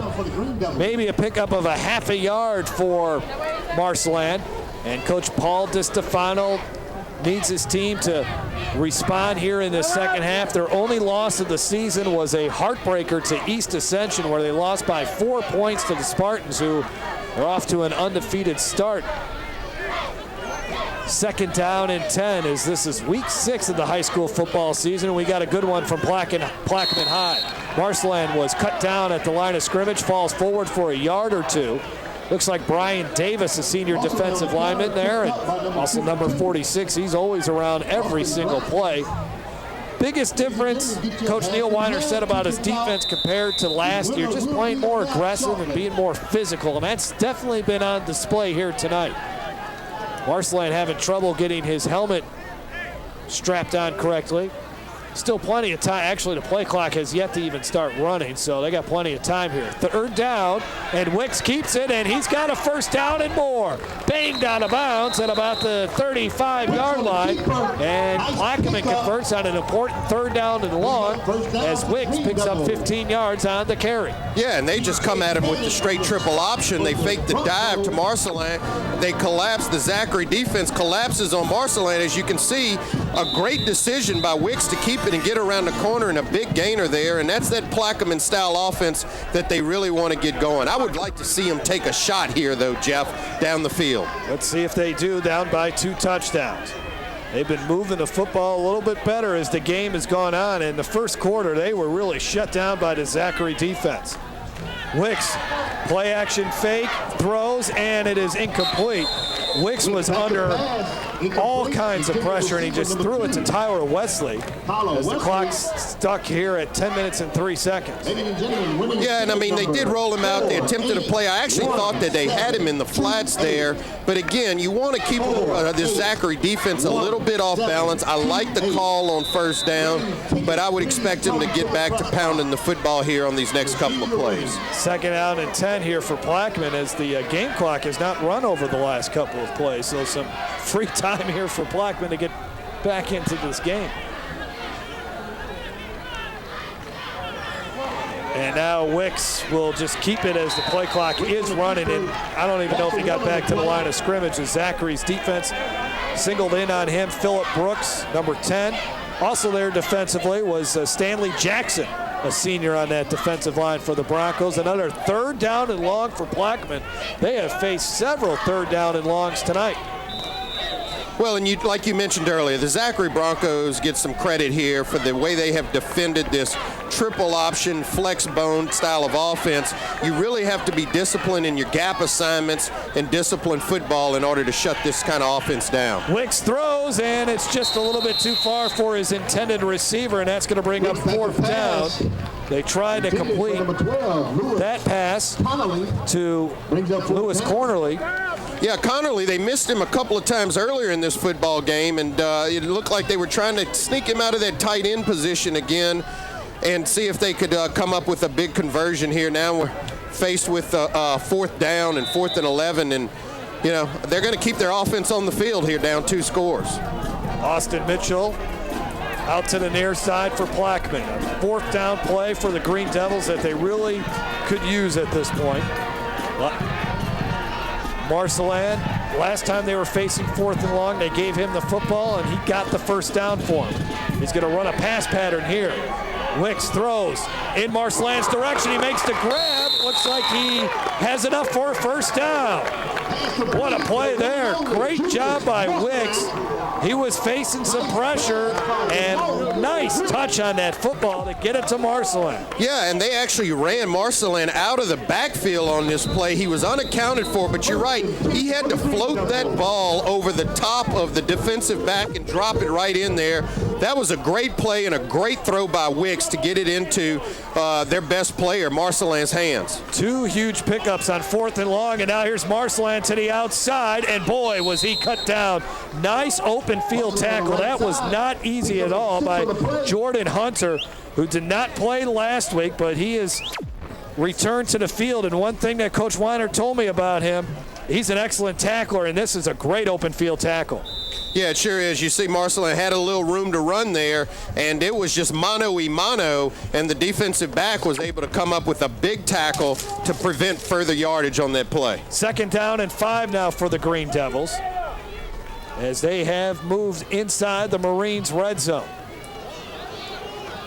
Marcelan runs into a wall that time, and Zachary pushes him back.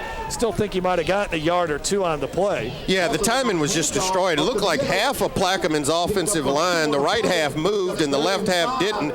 There was some confusion there. You can see here it was sort of an unbalanced look, but, you know, the left half of the offensive line never even came off of their blocks.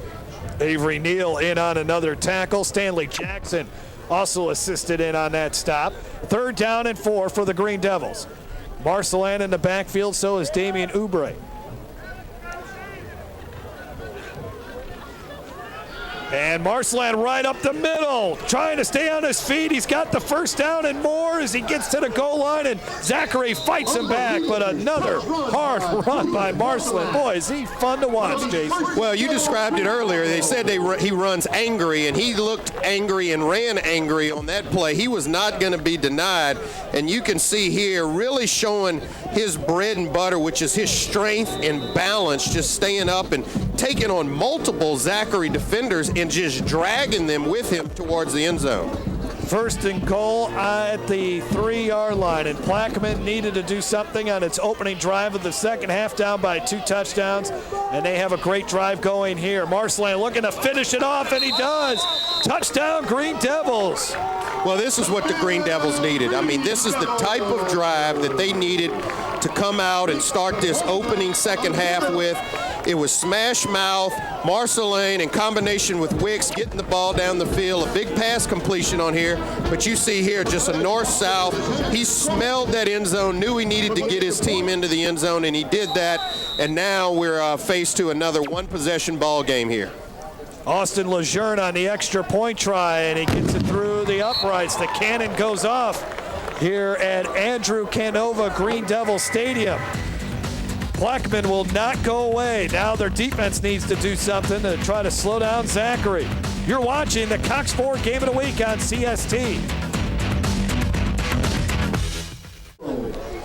First touchdown of the night for Julius Marcelan, his 14th of the season. And there's your domino scoring drive. Great way to start off the second half for Plaquemine. Now it's up to the defense to come up with a stand so the offense has an opportunity to possibly tie this game. Yeah, another big 11-play drive, 82 yards, and you see they're talking to their workhorse, wiping him off a little bit and saying, look, Marcelan, we're going to get you going, and we're going to need to ride you to get us back in this football game. Between him and Wicks, that's the combination that this Plaquemine team has had all season long that has carried them thus far. Short, high kick, and it just goes out of bounds. Boy, that was a dangerous play there. Zachary, if Fisher couldn't get to it and it stayed in play, Plaquemine almost had an opportunity to pick up that loose football. There is a flag on the play because the ball ended up going out of bounds, so Zachary will have decent field position for its opening drive of the second half. Yeah, and anytime you have a dangerous returner like Kentrell Fisher, it really changes the way that you kick the ball off. You see there the call against Plaquemine for kicking the ball out of bounds, but even though Kentrell Fisher didn't touch the ball, he was the one who caused that play to happen because trying to keep the ball away from him, Plaquemine ends up kicking the ball out of bounds. Well, we just saw our domino scoring drive. Now let's go down to the sidelines and Blair Abaney for an update on football, food, and families, which is also brought to you by Domino's. Yep, that's right, Jeff. Football, food, and families is something we have every week here at the Cox 4 Game of the Week, and it's definitely worth mentioning that Plaquemine High School brought in over 300 pounds of food this week, and that equals over 200 meals, so pretty amazing stuff. A big thank you to them, and also a big thank you to Domino's for sponsoring the Football, Food, and Family segment. Back to you. Kentrell Fisher just had a chance to carry the football, and he gets about 3 or 4 yards on Zachary's first play from scrimmage in this second half. Still in at quarterback is Lindsey Scott. He's played really well. Looks like they're trying to set up the screen. Shakes off one tackler, and now they finally do. As he gets it off to Terry Sullivan, he gets it up to the 40-yard line, and what could have been a huge negative play for Zachary They end up actually getting a yard out of it. Yeah, this was almost a huge loss for Zachary, but Lindsey Scott was able to keep that play alive with his feet. He sheds a tackler. It was a called screen, a designed screen. Here you go. You can see him. He gets pressure in the backfield and was able to shed a tackler there and still have the poise to complete the screen pass and positive yards instead of a big negative. Third down, and the ball batted and intercepted. Intercepted by Brian Jordan, and down the near sidelines he goes, where he's shoved out of bounds at the 30-yard line. Big defensive play for Plaquemine, our first turnover of the night. And this looked like it was going to be a completion. He had his receiver running free in the slot. The ball was tipped, and a great play by the Plaquemine defense. You can see here he actually had a man open and tries to slide it in there. You can see that he was open, but Plaquemine makes a great play by deflecting it, and the old tip ball drill works out for Plaquemine. They were able to get a huge play, a pivotal play at this point in the ball game in this third quarter, and now Plaquemine has the ball with a chance to tie this ball game up. Orlando Baptiste batted that ball up in the air. He's a big-time player, and big-time players make big-time plays, and a nice interception there for Jordan. So great field position, and here goes Marceline all the way to the 17-yard line as he is quickly inside the Marines red zone. Well, Jeff, we talked about it. How is this Plaquemine team going to respond after the half? And I think they have answered that question. They didn't go into the locker room with their heads down. Here you go. You can see Marceline on the replay. Breaks off another big one. He's really getting going here in the second half.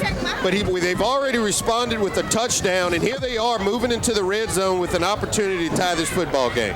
First and 10 at the 17. Marceline up the middle for a couple of yards. A flag flies in there as well. This might be holding on Plaquemine. But there's a flag on the play. Just when Plaquemine had a lot of momentum behind them, this could be a penalty that really hurts your drive. Oh, chop block. Yeah, they threw it in the secondary, and you know, that's what you can see the coach there. I mean, he's got to be disappointed here. You get all this momentum, you get an early score, you get a big interception, you're moving into the red zone, and now all of a sudden you're put behind the sticks, and that's not what this Plaquemine offense is designed to do. They're designed for short yardage situations, keep the momentum going. They're not designed to be in these second and long, third and long situation, and you know that's a heartbreaker for the coach to watch. So now the ball at the 26-yard line, 5:30 left to go. Actually, nope, they're going to push it back. Yeah, that's right, it is a 15-yard penalty. Yeah, they're looking at now maybe a second and 25. First and 25, I'm sorry. Get to redo the down, but big yardage on that penalty. DeMaurier Wicks talking with Paul DiStefano, who's the offensive coordinator. Been relying on his big, strong offensive line for much of the night. Wicks now heaves it towards the end zone, but it's not even in the vicinity of his intended receiver, Austin Mitchell. Yeah, and Quentin Townsend had him blanketed on that one. They didn't fool anybody. Townsend stayed with the play, played just like a corner should play it, got his head back around, boxed the receiver out, and just a good defensive back play there by Quentin Townsend. Second down and 25. Wicks, you know, they like to throw for a high percentage as far as completion percentage. But that hasn't been the case tonight here, Jason. A lot of incomplete passes. And that high percentage completion typically comes with a good running game, and they hadn't been able to get that running game going in the first half. And Marceline needs to get around the outside, and he does. Now he turns it upfield, and that's a positive run there. Gets him all the way back inside the Marines' red zone. So on second and 25, he gets about 17 on that play, and now I won't say a manageable third down and 8, but now an opportunity to possibly get a first down and continue this drive. Well, here comes Marceline coming at you around the corner, and you can see it has been a tale of two halves for Marceline. He has come out, run the football very well in the second half for big chunks of yardage, and you can see another good look at him there. But you're right, they're in that 3rd and 10 because of the first down penalty.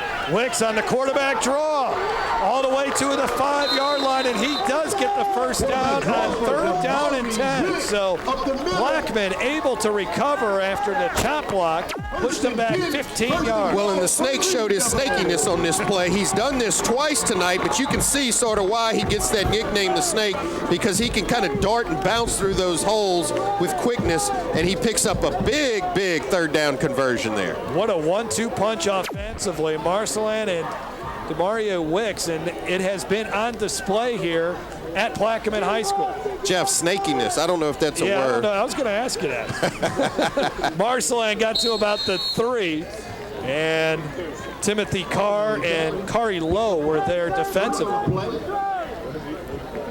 But I like the term. I think it should be in the dictionary somewhere. At least the football dictionary. You know, you have a dictionary and then you have the football dictionary. And if not, I'll make sure that it gets in that football dictionary before tonight is over. 2nd and goal at the 3. Plaquemine looking to try to tie this game. Zachary jumped out to a 14-0 lead in the first quarter. Zachary led it by 2 touchdowns at halftime. And now Plaquemine has an opportunity to tie it. The play clock not running. It's been the case for much of this night. I'm not sure if it's not working or what, but Plaquemine has to use a timeout, and that timeout they may need later in the game. 3:14 left to go in the third. Plaquemine knocking on the door, down by 7 on the Cox Ford Game of the Week here on CST.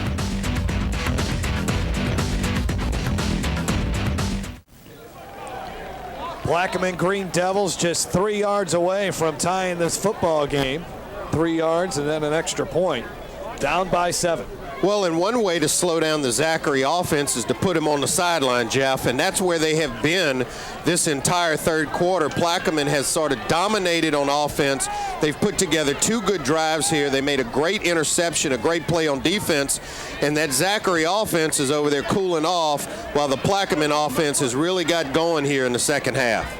You know, one thing Coach DiStefano says about his smart quarterback, Wicks, is that he sometimes will suggest plays, and maybe he suggested one here on 2nd and goal. He calls his own number, rolling out to the near side, but he's under pressure, and that should be a horse collar penalty.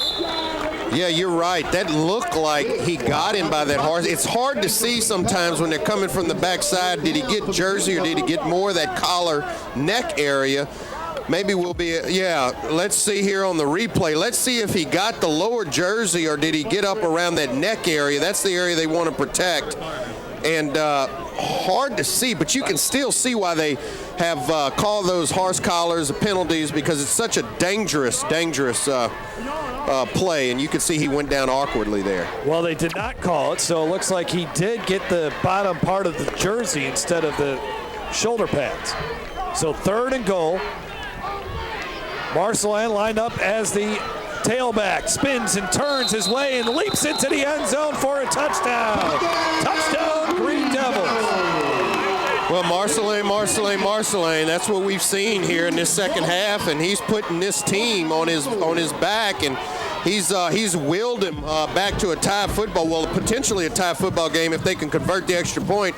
But you see him here coming off tackle and, a little spin move and dive and making sure that ball crosses the plane of the end zone. And we may be looking at a tie football game quickly here in the third quarter.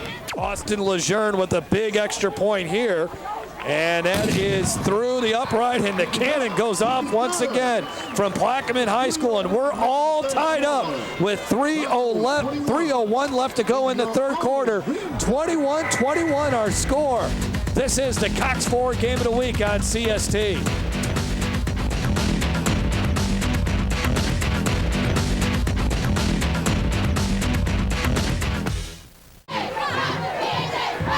This cannon has been getting a lot of action here in the third quarter after down by 2 touchdowns. And hopefully Ronnie, our cameraman, can still hear after that cannon went off. You know, I've played in those cannon games. I think they fire that down at Santa Ma in the pit. And look, if you're not accustomed to it and you don't know it's coming, you can get some real excitement in a hurry. But, the cannon has been fired, and I'm sure Coach DiStefano wants to hear it fired a few more times before the night is over. But it's up to the Zachary defense to stop that cannon from being fired. As you look at the domino scoring drive, Marcelin finds the end zone for the second time in this third quarter to tie this game up.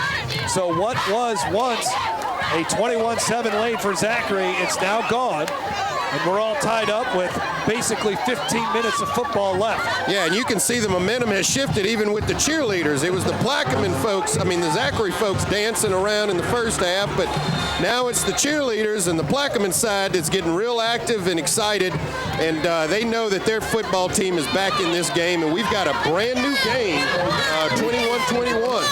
Short return by Kentrell Fisher up to the 26-yard line. So let's see what Zachary's offense can do. They have barely been on the field in this third quarter. Last time out there, Lindsey Scott threw an interception. Sullivan, the running back, to his right.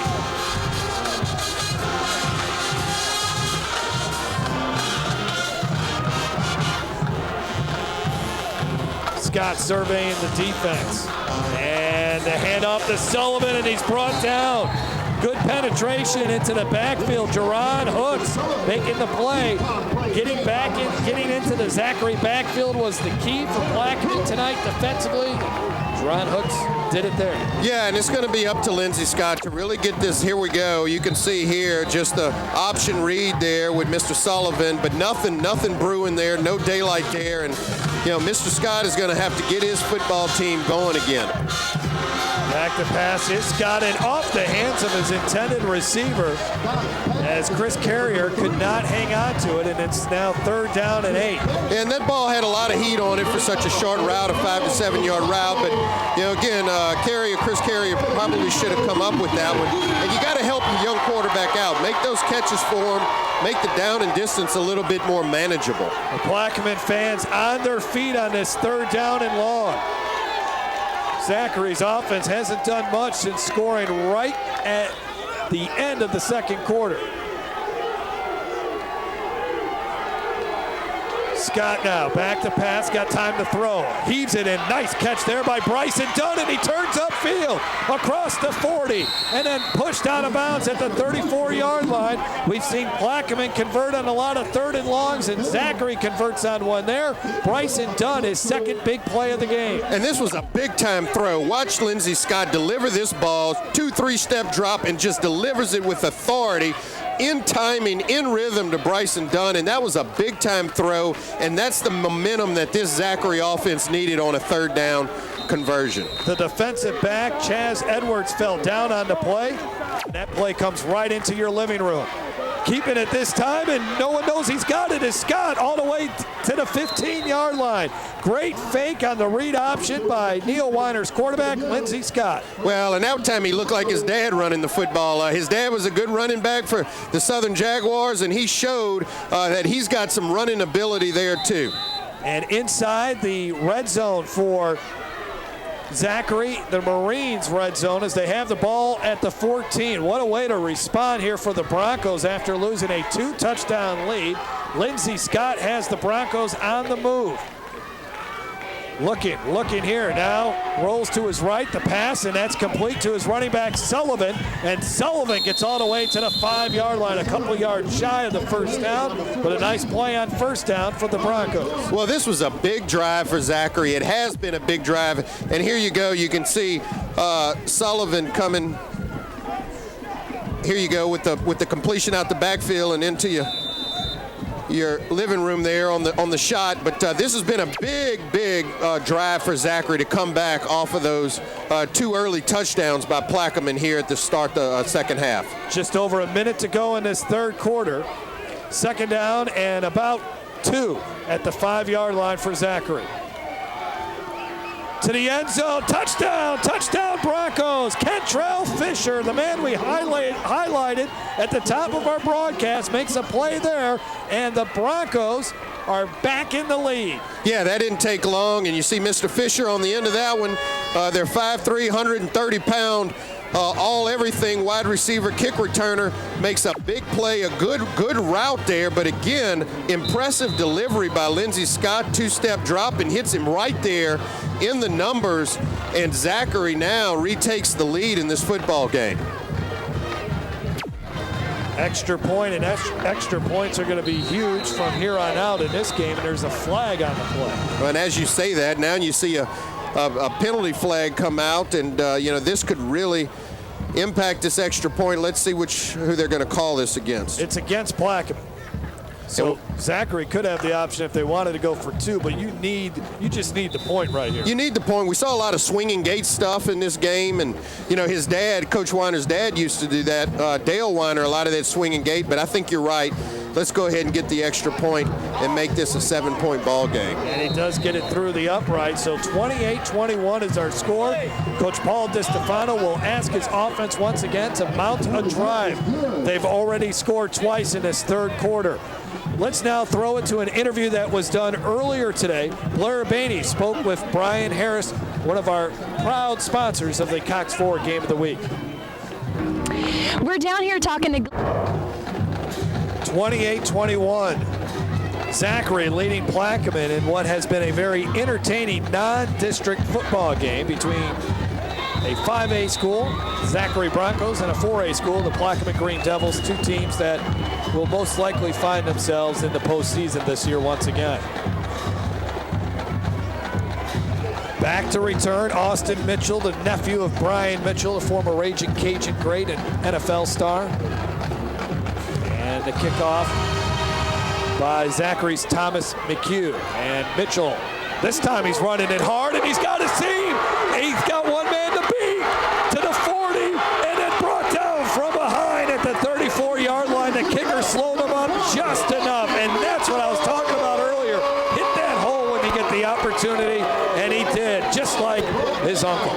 Well, I guess Austin Mitchell heard you when you were critiquing him earlier in the first half, Jeff, but you're right. He doesn't hesitate on this one. He hits that hole, and he goes north and south and shows you that he's got a little bit of speed, and that one does remind us of his uncle, Brian Mitchell, as he, big yardage on that kickoff return, has now set his team up for a short field situation and a good scoring opportunity here for the Plaquemine Devils. Ronald Turner finally chased him down from behind, and what a game this has turned out to be. Plaquemine already in Zachary territory, down by a touchdown.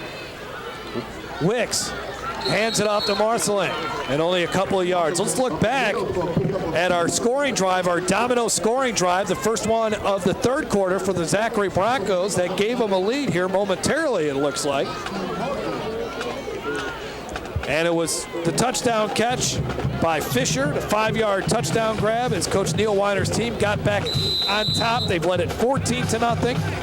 They've led it 21-7, and now they lead it 28-21. Yeah, and that scoring drive was really capped off by that big third down conversion between Lindsey Scott and Dunn, and that was the big play on that drive. Marcelin banging off tacklers as he gets up to the 30-yard line, and that will be our final play of the third quarter. What a ball game from Plaquemine High School. Paul DiStefano, the head coach for the Green Devils, looking for a come-from-behind victory here tonight on the Cox 4 Game of the Week on CST.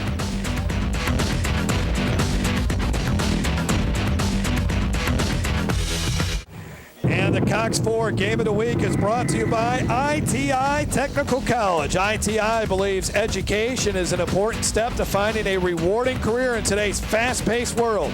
And by Livingston Parish Convention and Visitors Bureau. From first-class golfing, endless waterways, and more, there's a lot to offer in Livingston Parish. And by Mellow Joy, the original Cajun coffee. Experience pure joy, Mellow Joy coffee. Jeff Palermo, Jason DeQuare, Blair Abaney, Cox 4 Game of the Week in Iberville Parish tonight, and it has not been a disappointment. 28-21, Zachary trying to hold on to a 7-point lead, but Plaquemine facing third and long as they are on the move, and they pitch it out here to Mitchell. Mitchell stumbles, though, and then a flag comes in as well, and that could be against Plaquemine, and what was a 3rd down and 8 now might become a 3rd down and 18, or Zachary could decline it and set up a 4th down and 8. Yeah, Austin Mitchell was coming around on the pitch and got tripped up in the backfield, but you're right. We've got some laundry back there as well. Let's see what this thing is while they sort it out. So do you push it back or decline? I'm declining it, actually. I would decline this. Here you go. Yeah, I would decline it. 4th and 7 is not the comfort zone for this Plaquemine offense. So they're going to be torn between, hey, do we try to put it in one of our backs' hand, or do we put it up in the air, which we know is not their comfort zone. Take a look at this penalty. As Mitchell, that is a classic tackle there and an easy call for the official. So 4th down and 8. Now Plaquemine has hit on 2 big 4th downs in this game that have led to touchdowns later on in the drive, and both times Marceline has made the play. First time was rushing the football. The second time he caught it. We'll see what they do here. They pitch it to him. Looks like they got the reverse coming. Zachary, they're going to throw it down the field. It's well covered. No, great play by Zachary's defense. That was very, very good. Well, there's another flag, though. Yeah, we got a flag late, and I'm wondering if this was a late hit. There's 2 flags now. Sure are. So I'm wondering, but if there was a late hit in the backfield, I see Connerly getting up, shaking up, and I'm wondering if that was one of the flags. Not sure what the other one is, but let's let our guys in black and white tell us.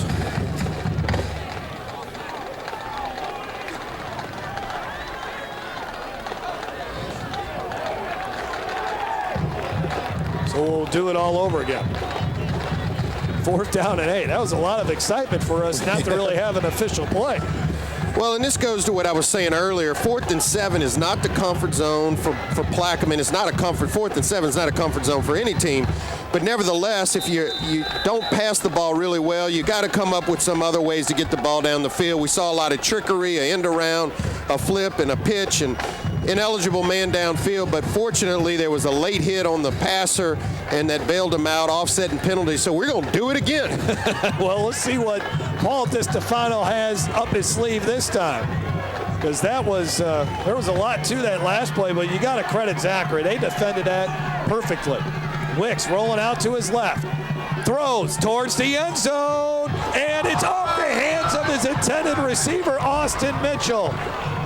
He had a burst of speed there at the end, Jason, to catch up to it. He just couldn't hold on to it. Well, you got sort of that unwritten rule in football. If it hits you in the hands, you got to make the catch. And I will tell you what, this ball was thrown, in my opinion, perfectly. That was an incredible throw on the rollout by Wicks on the run. Austin Mitchell comes free in the back of the end zone. It hits him on his hands and just couldn't hold on to it, and that was a big missed opportunity for Plaquemine. Now it's up to the Green Devils defense to make a play. You know, Wicks has not been very accurate down the field, but that ball was placed perfectly into the hands of Austin Mitchell. 1st and 10 at the 30 now for the Zachary Broncos as they dodge a bullet. As Plaquemine was able to move the ball thanks to a great return by Austin Mitchell, but Plaquemine could not finish off the drive. Now Sullivan will run, and he breaks away into the clear. Up to the 46-yard line. A pickup of 16 is Terry Sullivan, who has 2 touchdown runs in this game. Nice run there. It's best of the second half. And Zachary now on the move. Well, and here you see Terry Sullivan, and another unwritten rule in football is when one man is down and they're starting running back, the next man has to step up, and Terry Sullivan has stepped up in a huge way in this football game, and he's making the most of his opportunity tonight. As you see, he's continuing to break tackles and continuing to drag tacklers with him. Yeah, no Forrest Town tonight, a leader for the Zachary team, a guy who's rushed for nearly 400 yards, but Terry Sullivan has done a nice job in his place. This time he finds at least some yardage there. He didn't have much to work with, but still picked up 4 yards on that play. Yeah, now he's down. Uh-oh, this is not good. Yeah, you don't want to see that, and might be, he's holding his calf. Hopefully it's just a cramp. Yeah, they're working him real hard, and look, that doesn't look like a big, huge run, but the fact is that he was able to fight and fall forward and pick up 5 yards on that play, and it's a 2nd and 5, and it looks like the way that they're working on him, massaging that calf area. Jeff, I think you're right. That's exactly what it is probably a cramp. Need to try to get him over the sideline, get him some fluids, and see if they can work on him to get him back in the football game. At least on the varsity level, Sullivan has not played much this season because Forrest Town is their guy to go with as far as their running back. Well, we'll take a break while they work on the right calf of Terry Sullivan, who's had an outstanding game for the Broncos. 28-21 is our score. 10:27 left to go on the Cox 4 game of the week. Coach Neil Weiner and his Zachary Broncos trying to escape Plaquemine with a victory. They're up by 7. Jeff Palermo, Jason DeQuare, and Blair Abaney on the Cox 4 Game of the Week. And glad you can join us. You've been watching a great football game. 2nd down and 5. Let's see now what Zachary does with Sullivan out of the game right now because of that cramp injury. So they have another running back that gets an opportunity to carry the football here. And that time running the ball for Zachary was Brian Bradford, a junior. So they're down to their 3rd string running back. 3rd down and 3. Lindsey Scott has the offense already up to the line of scrimmage. Checks to the sidelines. 4 wide receivers here in this set, with Fisher and Henry to the near side. Yeah, I'd like to see Lindsey Scott get something on the move here and make him your running back if you need to pick up some yards. Scott quickly throws, and he's got a man. And that is the new running back that's into the ball game. And so he makes 2 big plays. Brian Bradford, you just said it, next man up, right, Jason? Got to step up, and, probably caught the Plaquemine defense off guard. The new man in the football game, 3rd string running back, as you mentioned, you don't expect on a big conversion for them to go to him. They found him out in the flat. Great play, great coach, great call by Coach Neil Weiner. I've been impressed with Zachary's quarterback, Lindsey Scott. He's shown a lot of poise in this game. Yeah, he's an impressive. I've known his dad. He's an attorney here in town. I will tell you, though, Jeff, my alma mater, Howard and Southern, played against each other, and Howard actually got the upper edge in that football game. I always tease Lindsey Scott about that when I see him around town. Bradford got another carry there, only a yard, and then a Plaquemine player loses his helmet, so he has to come out for a play, and that's Jerron Hooks.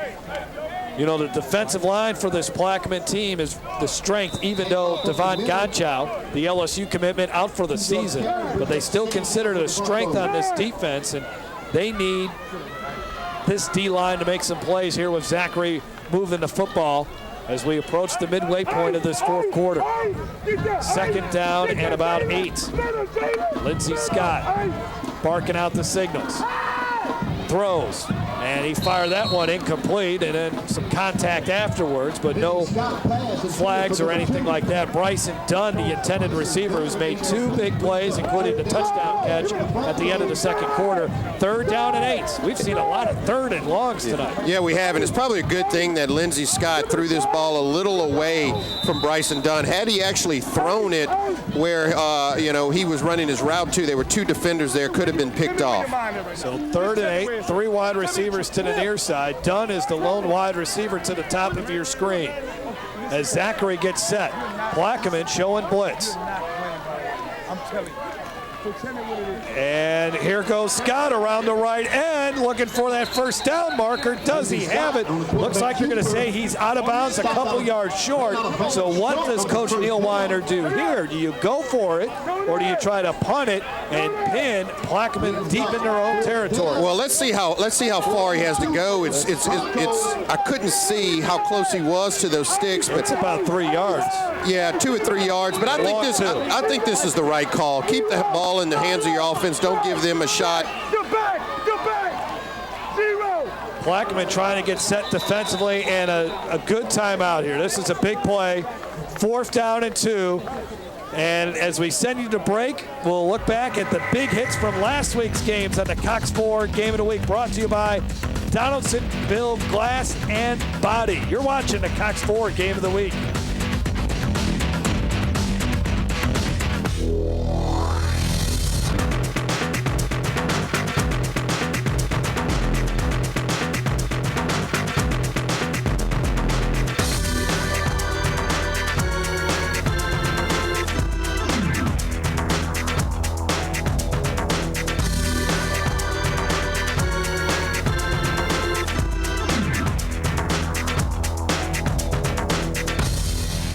Huge 4th down here on the Cox 4 Game of the Week. Zachary up by 7. They have the ball at the Plaquemine 29-yard line, facing about a 4th down and a long 2.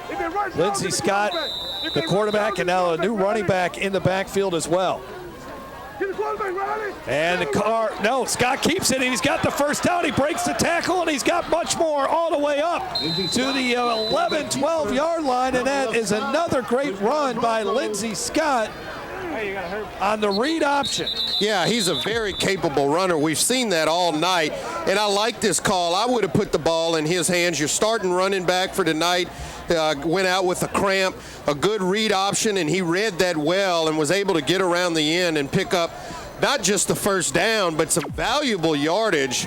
And here we go. Zachary's looking at a first down from about the 10-yard line and an opportunity to really go up in this game. I think a star has been born on the Cox Ford Game in a Week. Lindsey Scott, the sophomore quarterback for Zachary, has just played a phenomenal game as we have a Plaquemine defensive back, Alan Riley, who had a concussion or is coming off a concussion, but this time he's just limping off the field. And you know, there's another injured Plaquemine player as well. And you see Coach Weiner over there talking to his young quarterback. When I spoke to him before the game, he just had quarterback issues coming into the season. Their starting quarterback went down, but their backup quarterback in camp decided he wanted to go play baseball, and then they lost another quarterback, transferred to another school. So Lindsey Scott has been called to step up, and he really has done that and has really helped this Zachary offense here tonight. Well, the Plaquemine injured player is Trevor Jones, who needs help to get off the field. So while they do that, let's take a look at our games for next week. Hopefully they're as half as exciting as this one. Our game on CST next week will go to the North Shore, Fountain Blue at Covington. And then me and you, Jason, have a huge game in Baton Rouge at Olympia Stadium. Catholic High taking on Dutchtown. Yeah, I know a little bit about those two teams. And then our game in Acadiana, that's going to be a good one too. The Wrecking Rams taking on Sulphur. Some big-time games next week, man. First down and 10 at the 12-yard line, as the Zachary Broncos once again inside the Livingston Parish President Leighton Ricks red zone with the clock ticking. 8.5. Zachary trying to run some clock here. Plaquemine showing blitz. Hands off to Carr. Carr trying to get around the edge, and he gets about 3 or 4 yards. On the right side. So Neil Weiner's team, Timothy Carr on that carry. Neil Weiner trying to second down, run as much clock as possible with his team up by a touchdown. This would be a big win for the Broncos. I'm sure after they lost to Byrd in the season opener 58-21, there was a lot of question marks, but this team has rebounded quite well. Their only other loss was to Scotlandville. And again, Scotlandville and Byrd are combined 9-1 on the season. So you get facing two really good teams this year that you've lost to. Second down and 6. Plaquemine, they have a 4-game winning streak coming into this one, and there's a flag before the snap, and it's going to be against Plaquemine. Offsides against the Green Devils.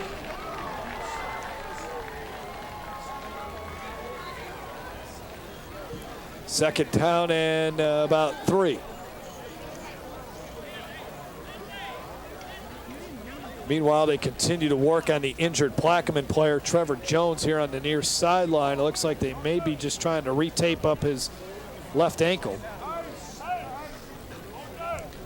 But Plaquemine defense really needs to dig in here. They can't afford to give up another 7 points, 7 minutes left to go in the fourth quarter. They've got to dig in deep here and try to hold them to a field goal. I just think that if Zachary's able to punch this into the end zone, 2-touchdown lead, the game begins to get a little bit out of hand. Lindsey Scott, the quarterback, Timothy Carr to his right. And I thought Carr moved a little bit too quick there, and he was tackled, and there is a flag. Yeah, I think they caught him. It looks like the referee threw a flag on that play, and I think he got some offsides. Yeah, false start. Carr he knew he was getting the football there. And I would think you're going to want to back him up 5 yards. Now, obviously, Zachary, and now there's another Bronco player. That's DQ Henry, who needs to limp off towards the sidelines. So second down and probably about 7 here with just over 7 minutes left to go.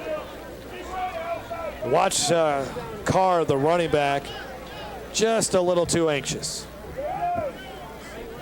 running start. You could do that in the Arena Football League, I think. Well, you know, you're taught when you start moving like that, go in motion. But if the call is to you and you start going in motion, it leaves your quarterback without a running back. So.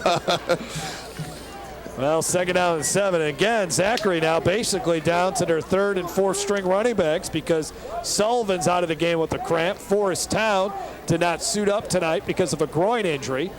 So they are testing their depth tonight, and Zachary, though, is still in good position in this game. They could be even better position if they can punch it in. 2nd down and about 6. Scott looking to the end zone, off the hands, and caught by Dunson. That was an unbelievable catch. I mean, this ball was a little high, a little behind Bryson Dunn. He makes a tremendous adjustment to the football. I think he almost kind of tips it to himself and is able to bring it down. That is a big-time catch. Let's see if we can catch this on the replay here. But you can see high and wide, and tips it to himself and is able to come down with the football.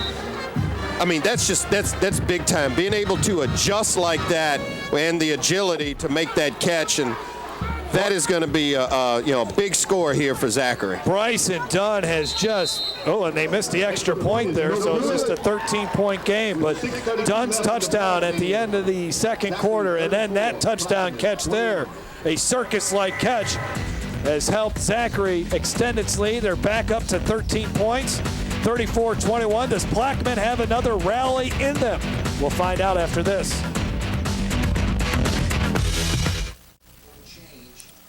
Neil Weiner's team up by 13 with just 6:32 left as Bryson Dunn just caught his 2nd touchdown pass of the night.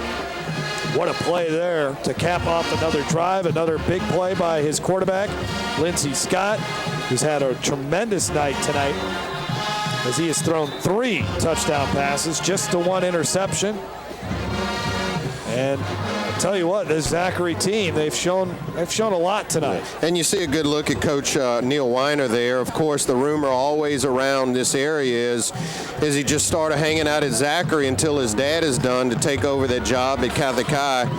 Actually caught up with him a bit and asked him about that, and he told me, look, Zachary is home. I love the facilities there. I love the school that I'm at, and as long as they're committed to winning football, I'm committed to being in Zachary. Not only that, Jeff, he moved his family to Zachary, and so he's really committed to that school. All right, let's go down to the sidelines in Blair Beatty.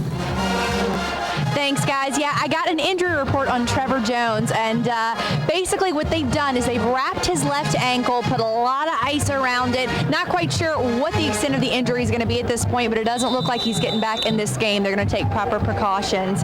Also, I'm sure you've noticed on the field that there's a lot of pink socks, and then on the sidelines, the cheerleaders have pink bows. Of course, that's for breast cancer awareness because we're in the month of October, and I did get some information about what Plaquemine High has been doing to raise money for Breast Cancer Awareness Month. Actually, every Tuesday, they have an optional free dress day, and if students want to participate, they have to bring $1. All of that money is donated to the Susan G. Komen Foundation. They also have the option of buying these pink ribbon breast cancer awareness air fresheners, and those are $5. So there's all sorts of ways they're collecting money for breast cancer awareness this month. Pretty cool. Back to you.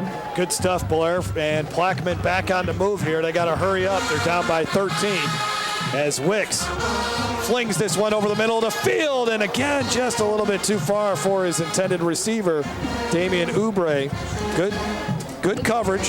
Timothy Carr was there. Yeah, what a great cause that Blair was mentioning. Often you don't think about men or guys wearing bright pink. Yeah. You know, I'm not much of a pink wearer, but if there's ever a good occasion to wear pink, this is it. We've seen that, how this has transpired in the NFL and bringing attention and awareness to such a good cause, and you see the bright pink there on the socks, and if there's ever a good reason to wear bright pink, tonight and this cause is a good one. 2nd down and 10 here for Plaquemine.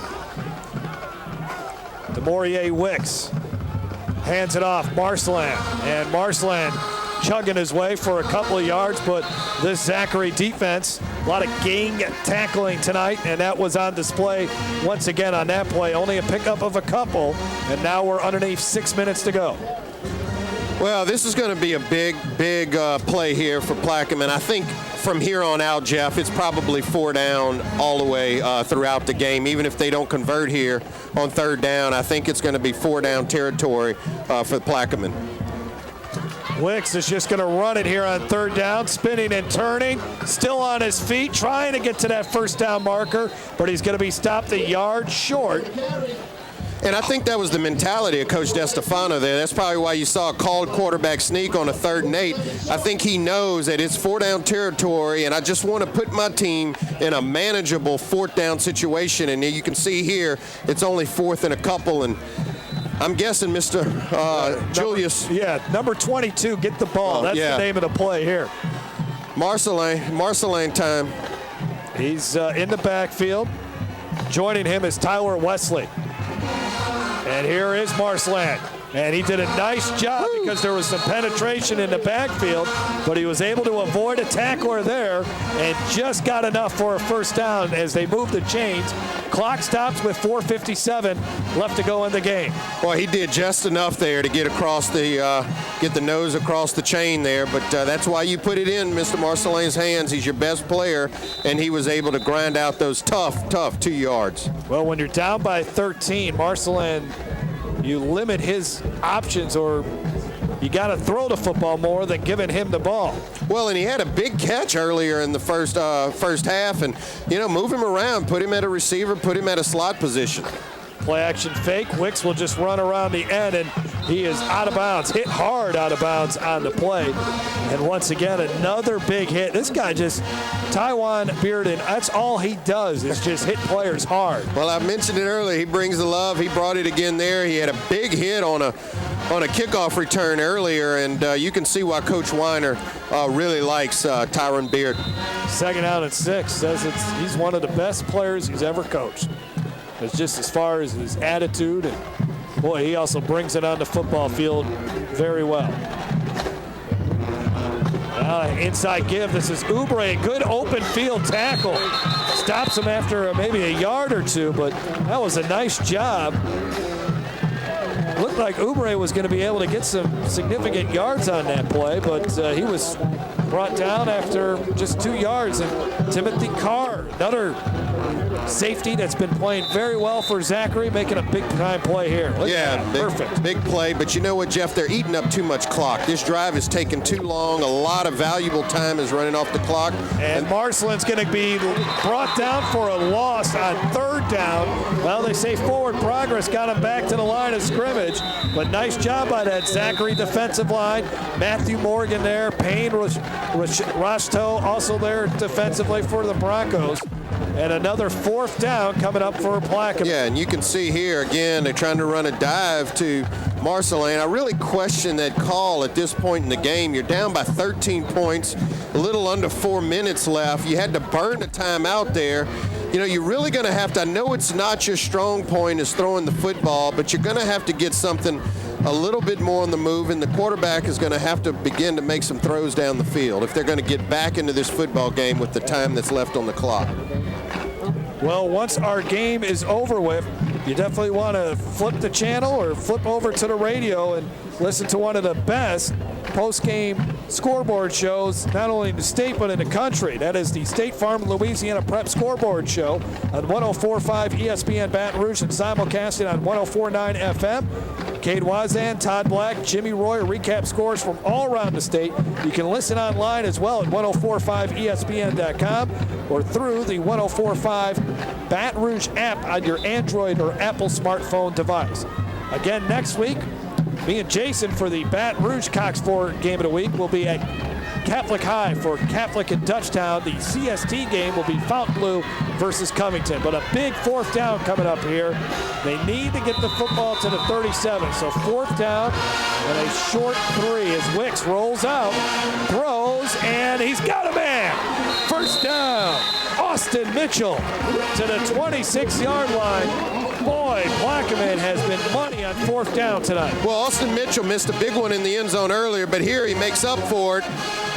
Good throw to get it out there, and he actually goes up and gets that one, and that catch had to be made at this position in this football game, and he actually converts, and Plaquemine, again, it has a little life left. Under 4 minutes to go. Just one more timeout here for the Green Devils as they finally get lined up correctly. DeMaurier Wicks now gets the line set. Wanted the screen, he's just going to have to throw it away as it was defended very well. Payne Rosto read it well, and he quickly defended Marcelin on the play. And Wicks did the smart thing, just throw the football away, live to see another day. Yeah, that's right. Wicks did do the smart thing. He threw that one away. It wasn't there. There was no chance of that play developing.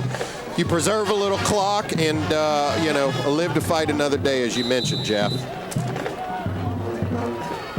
So double wing back look here on this play with the wide receivers, single wide receivers on each side. Marcelin in the backfield, and here comes some pressure to screen again, and Marcelin can't catch it. Might have been deflected there at the line of scrimmage.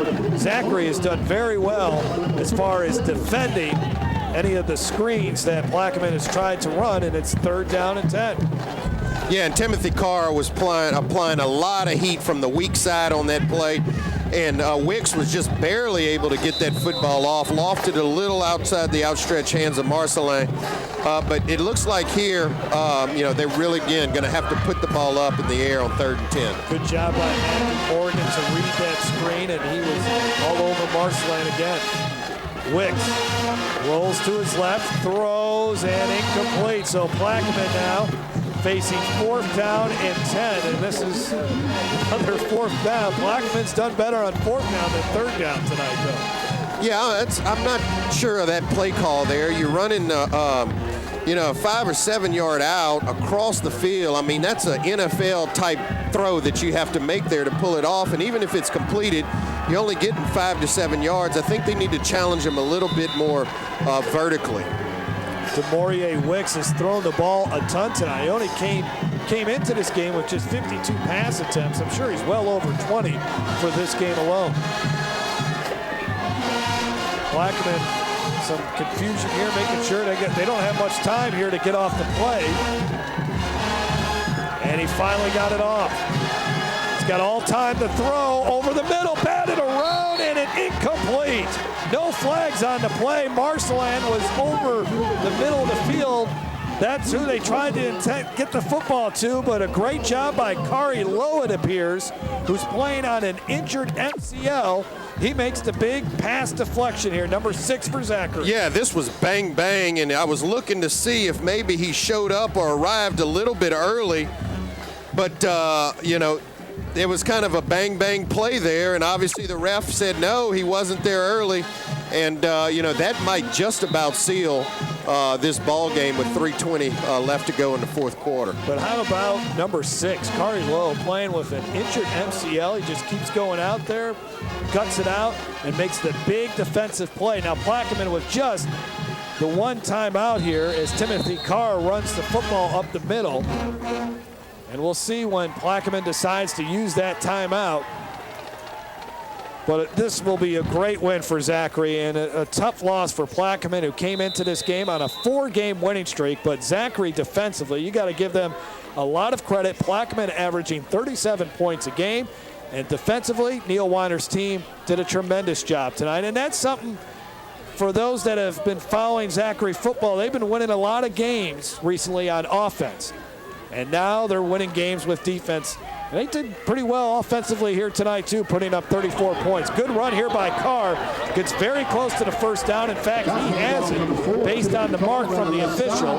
So that will stop the clock with 2:39. And Neil Weiner was joking with me earlier today when I was asking him about his improved defense. And he said, yeah, I just decided, you know what, I'm going to turn the defense over to my assistant coaches and get out of the way. And then all of a sudden the defense has gotten better. Well, and that's what makes a good coach. Sometimes you got to realize that, hey, let me try something different. Let me put it in somebody else's hands. Let me not micromanage the football team. And whatever they have done has really made a difference. Of course, Marcelin got going a little bit in the second half, but for the most part, they've been able to contain him. and turned Plaquemine into a team that had to throw the football more times than they're comfortable doing. And you can see the result of that, that's just not their comfort zone, that haven't had a lot of rhythm in their offense.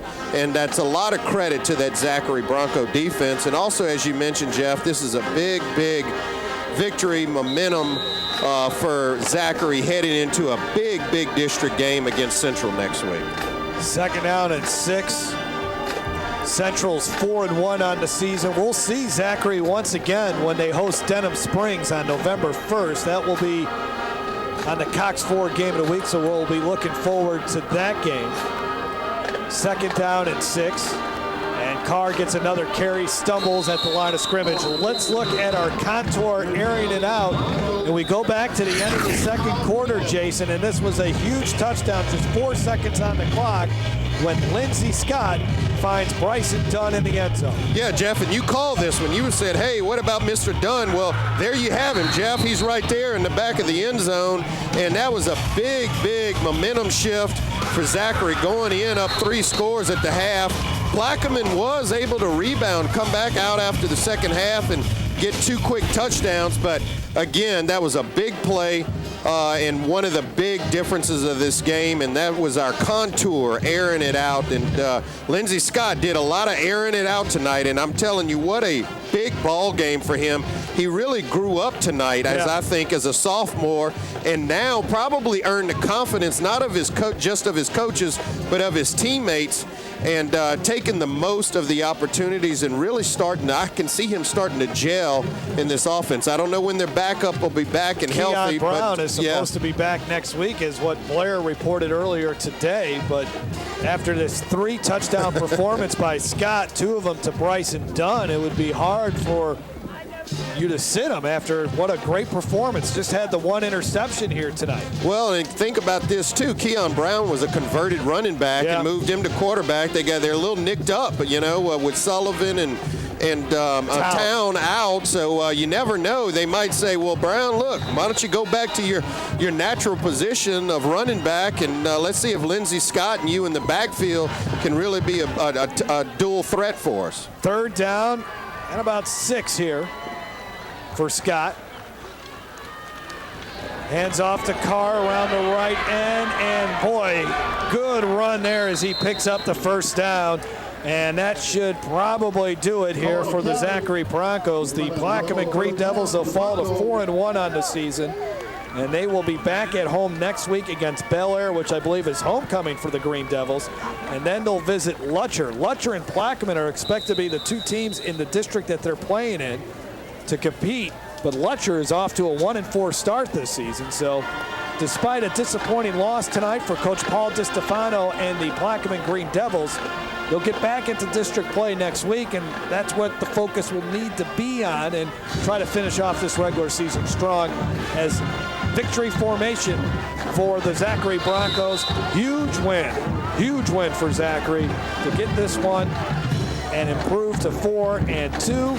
Plaquemine falls to 4-2 as well. Yeah, nothing lost in terms of district play here for Plaquemine. As you mentioned, it's not a district game. It's a big rivalry. I mean, it's a big, you're taking on a big 5A school in Zachary. Not all is lost here. They need to rebound, get ready for their district play. And this Plaquemine football team, make no mistake about it, they're a good football team. They're a good, solid football team. They just ran into a very formidable opponent in Zachary Broncos tonight. It will be a happy bus ride back to Zachary for Coach Neil Weiner, and why not? You should smile. That was a great effort. You were going up against one of the top running backs in the state. They didn't shut him down, but they contained him, which is exactly what you need to do when you're going up against a superstar player. Yeah, you're right. They did just enough with Mr. Marcelin to where they were able to contain him, Jeff, not let him run wild, not let him go crazy tonight. He had some good runs, but the Zachary defense, I think the combination of that Zachary Bronco defense playing good assignment football and the maturity that we saw with Lindsey Scott here tonight was the combination that really helped Zachary over the edge. So Neil Weiner congratulating the Plaquemine Green Devils, and then our Blair Abaney will be able to track him down here as she is trying to find Coach Weiner and get an opportunity to speak with him.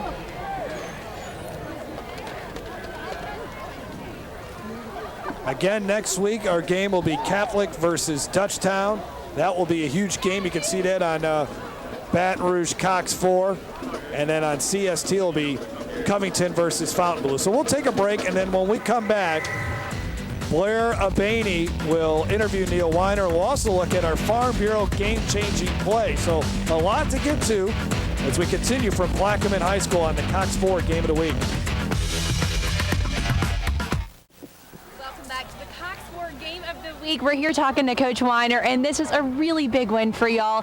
First, let's talk though about this breakout star tonight, Lindsey Scott. What can you say about him? He was fabulous. He just very poised, and it's the first time he's had a full week to prepare. It's his first start, and we couldn't be prouder. And defensively, really so amazing too. I mean, how proud are you of your defense tonight? Oh, what an awesome job. Just so much heart, so much character.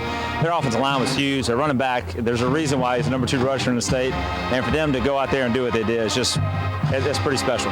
And we knew going into this game that it was a really big one for you. Of course, too, we've been talking so much about the really, really important players that you have missing. And we did catch you dancing on the sideline. We know you're excited. Tell us what this means to you to win this game tonight. Well, it means a lot. I mean, for all of us, we've got the same goals every year. We want to qualify for the playoffs. We want to compete for a district championship, and then we want to compete for a state championship.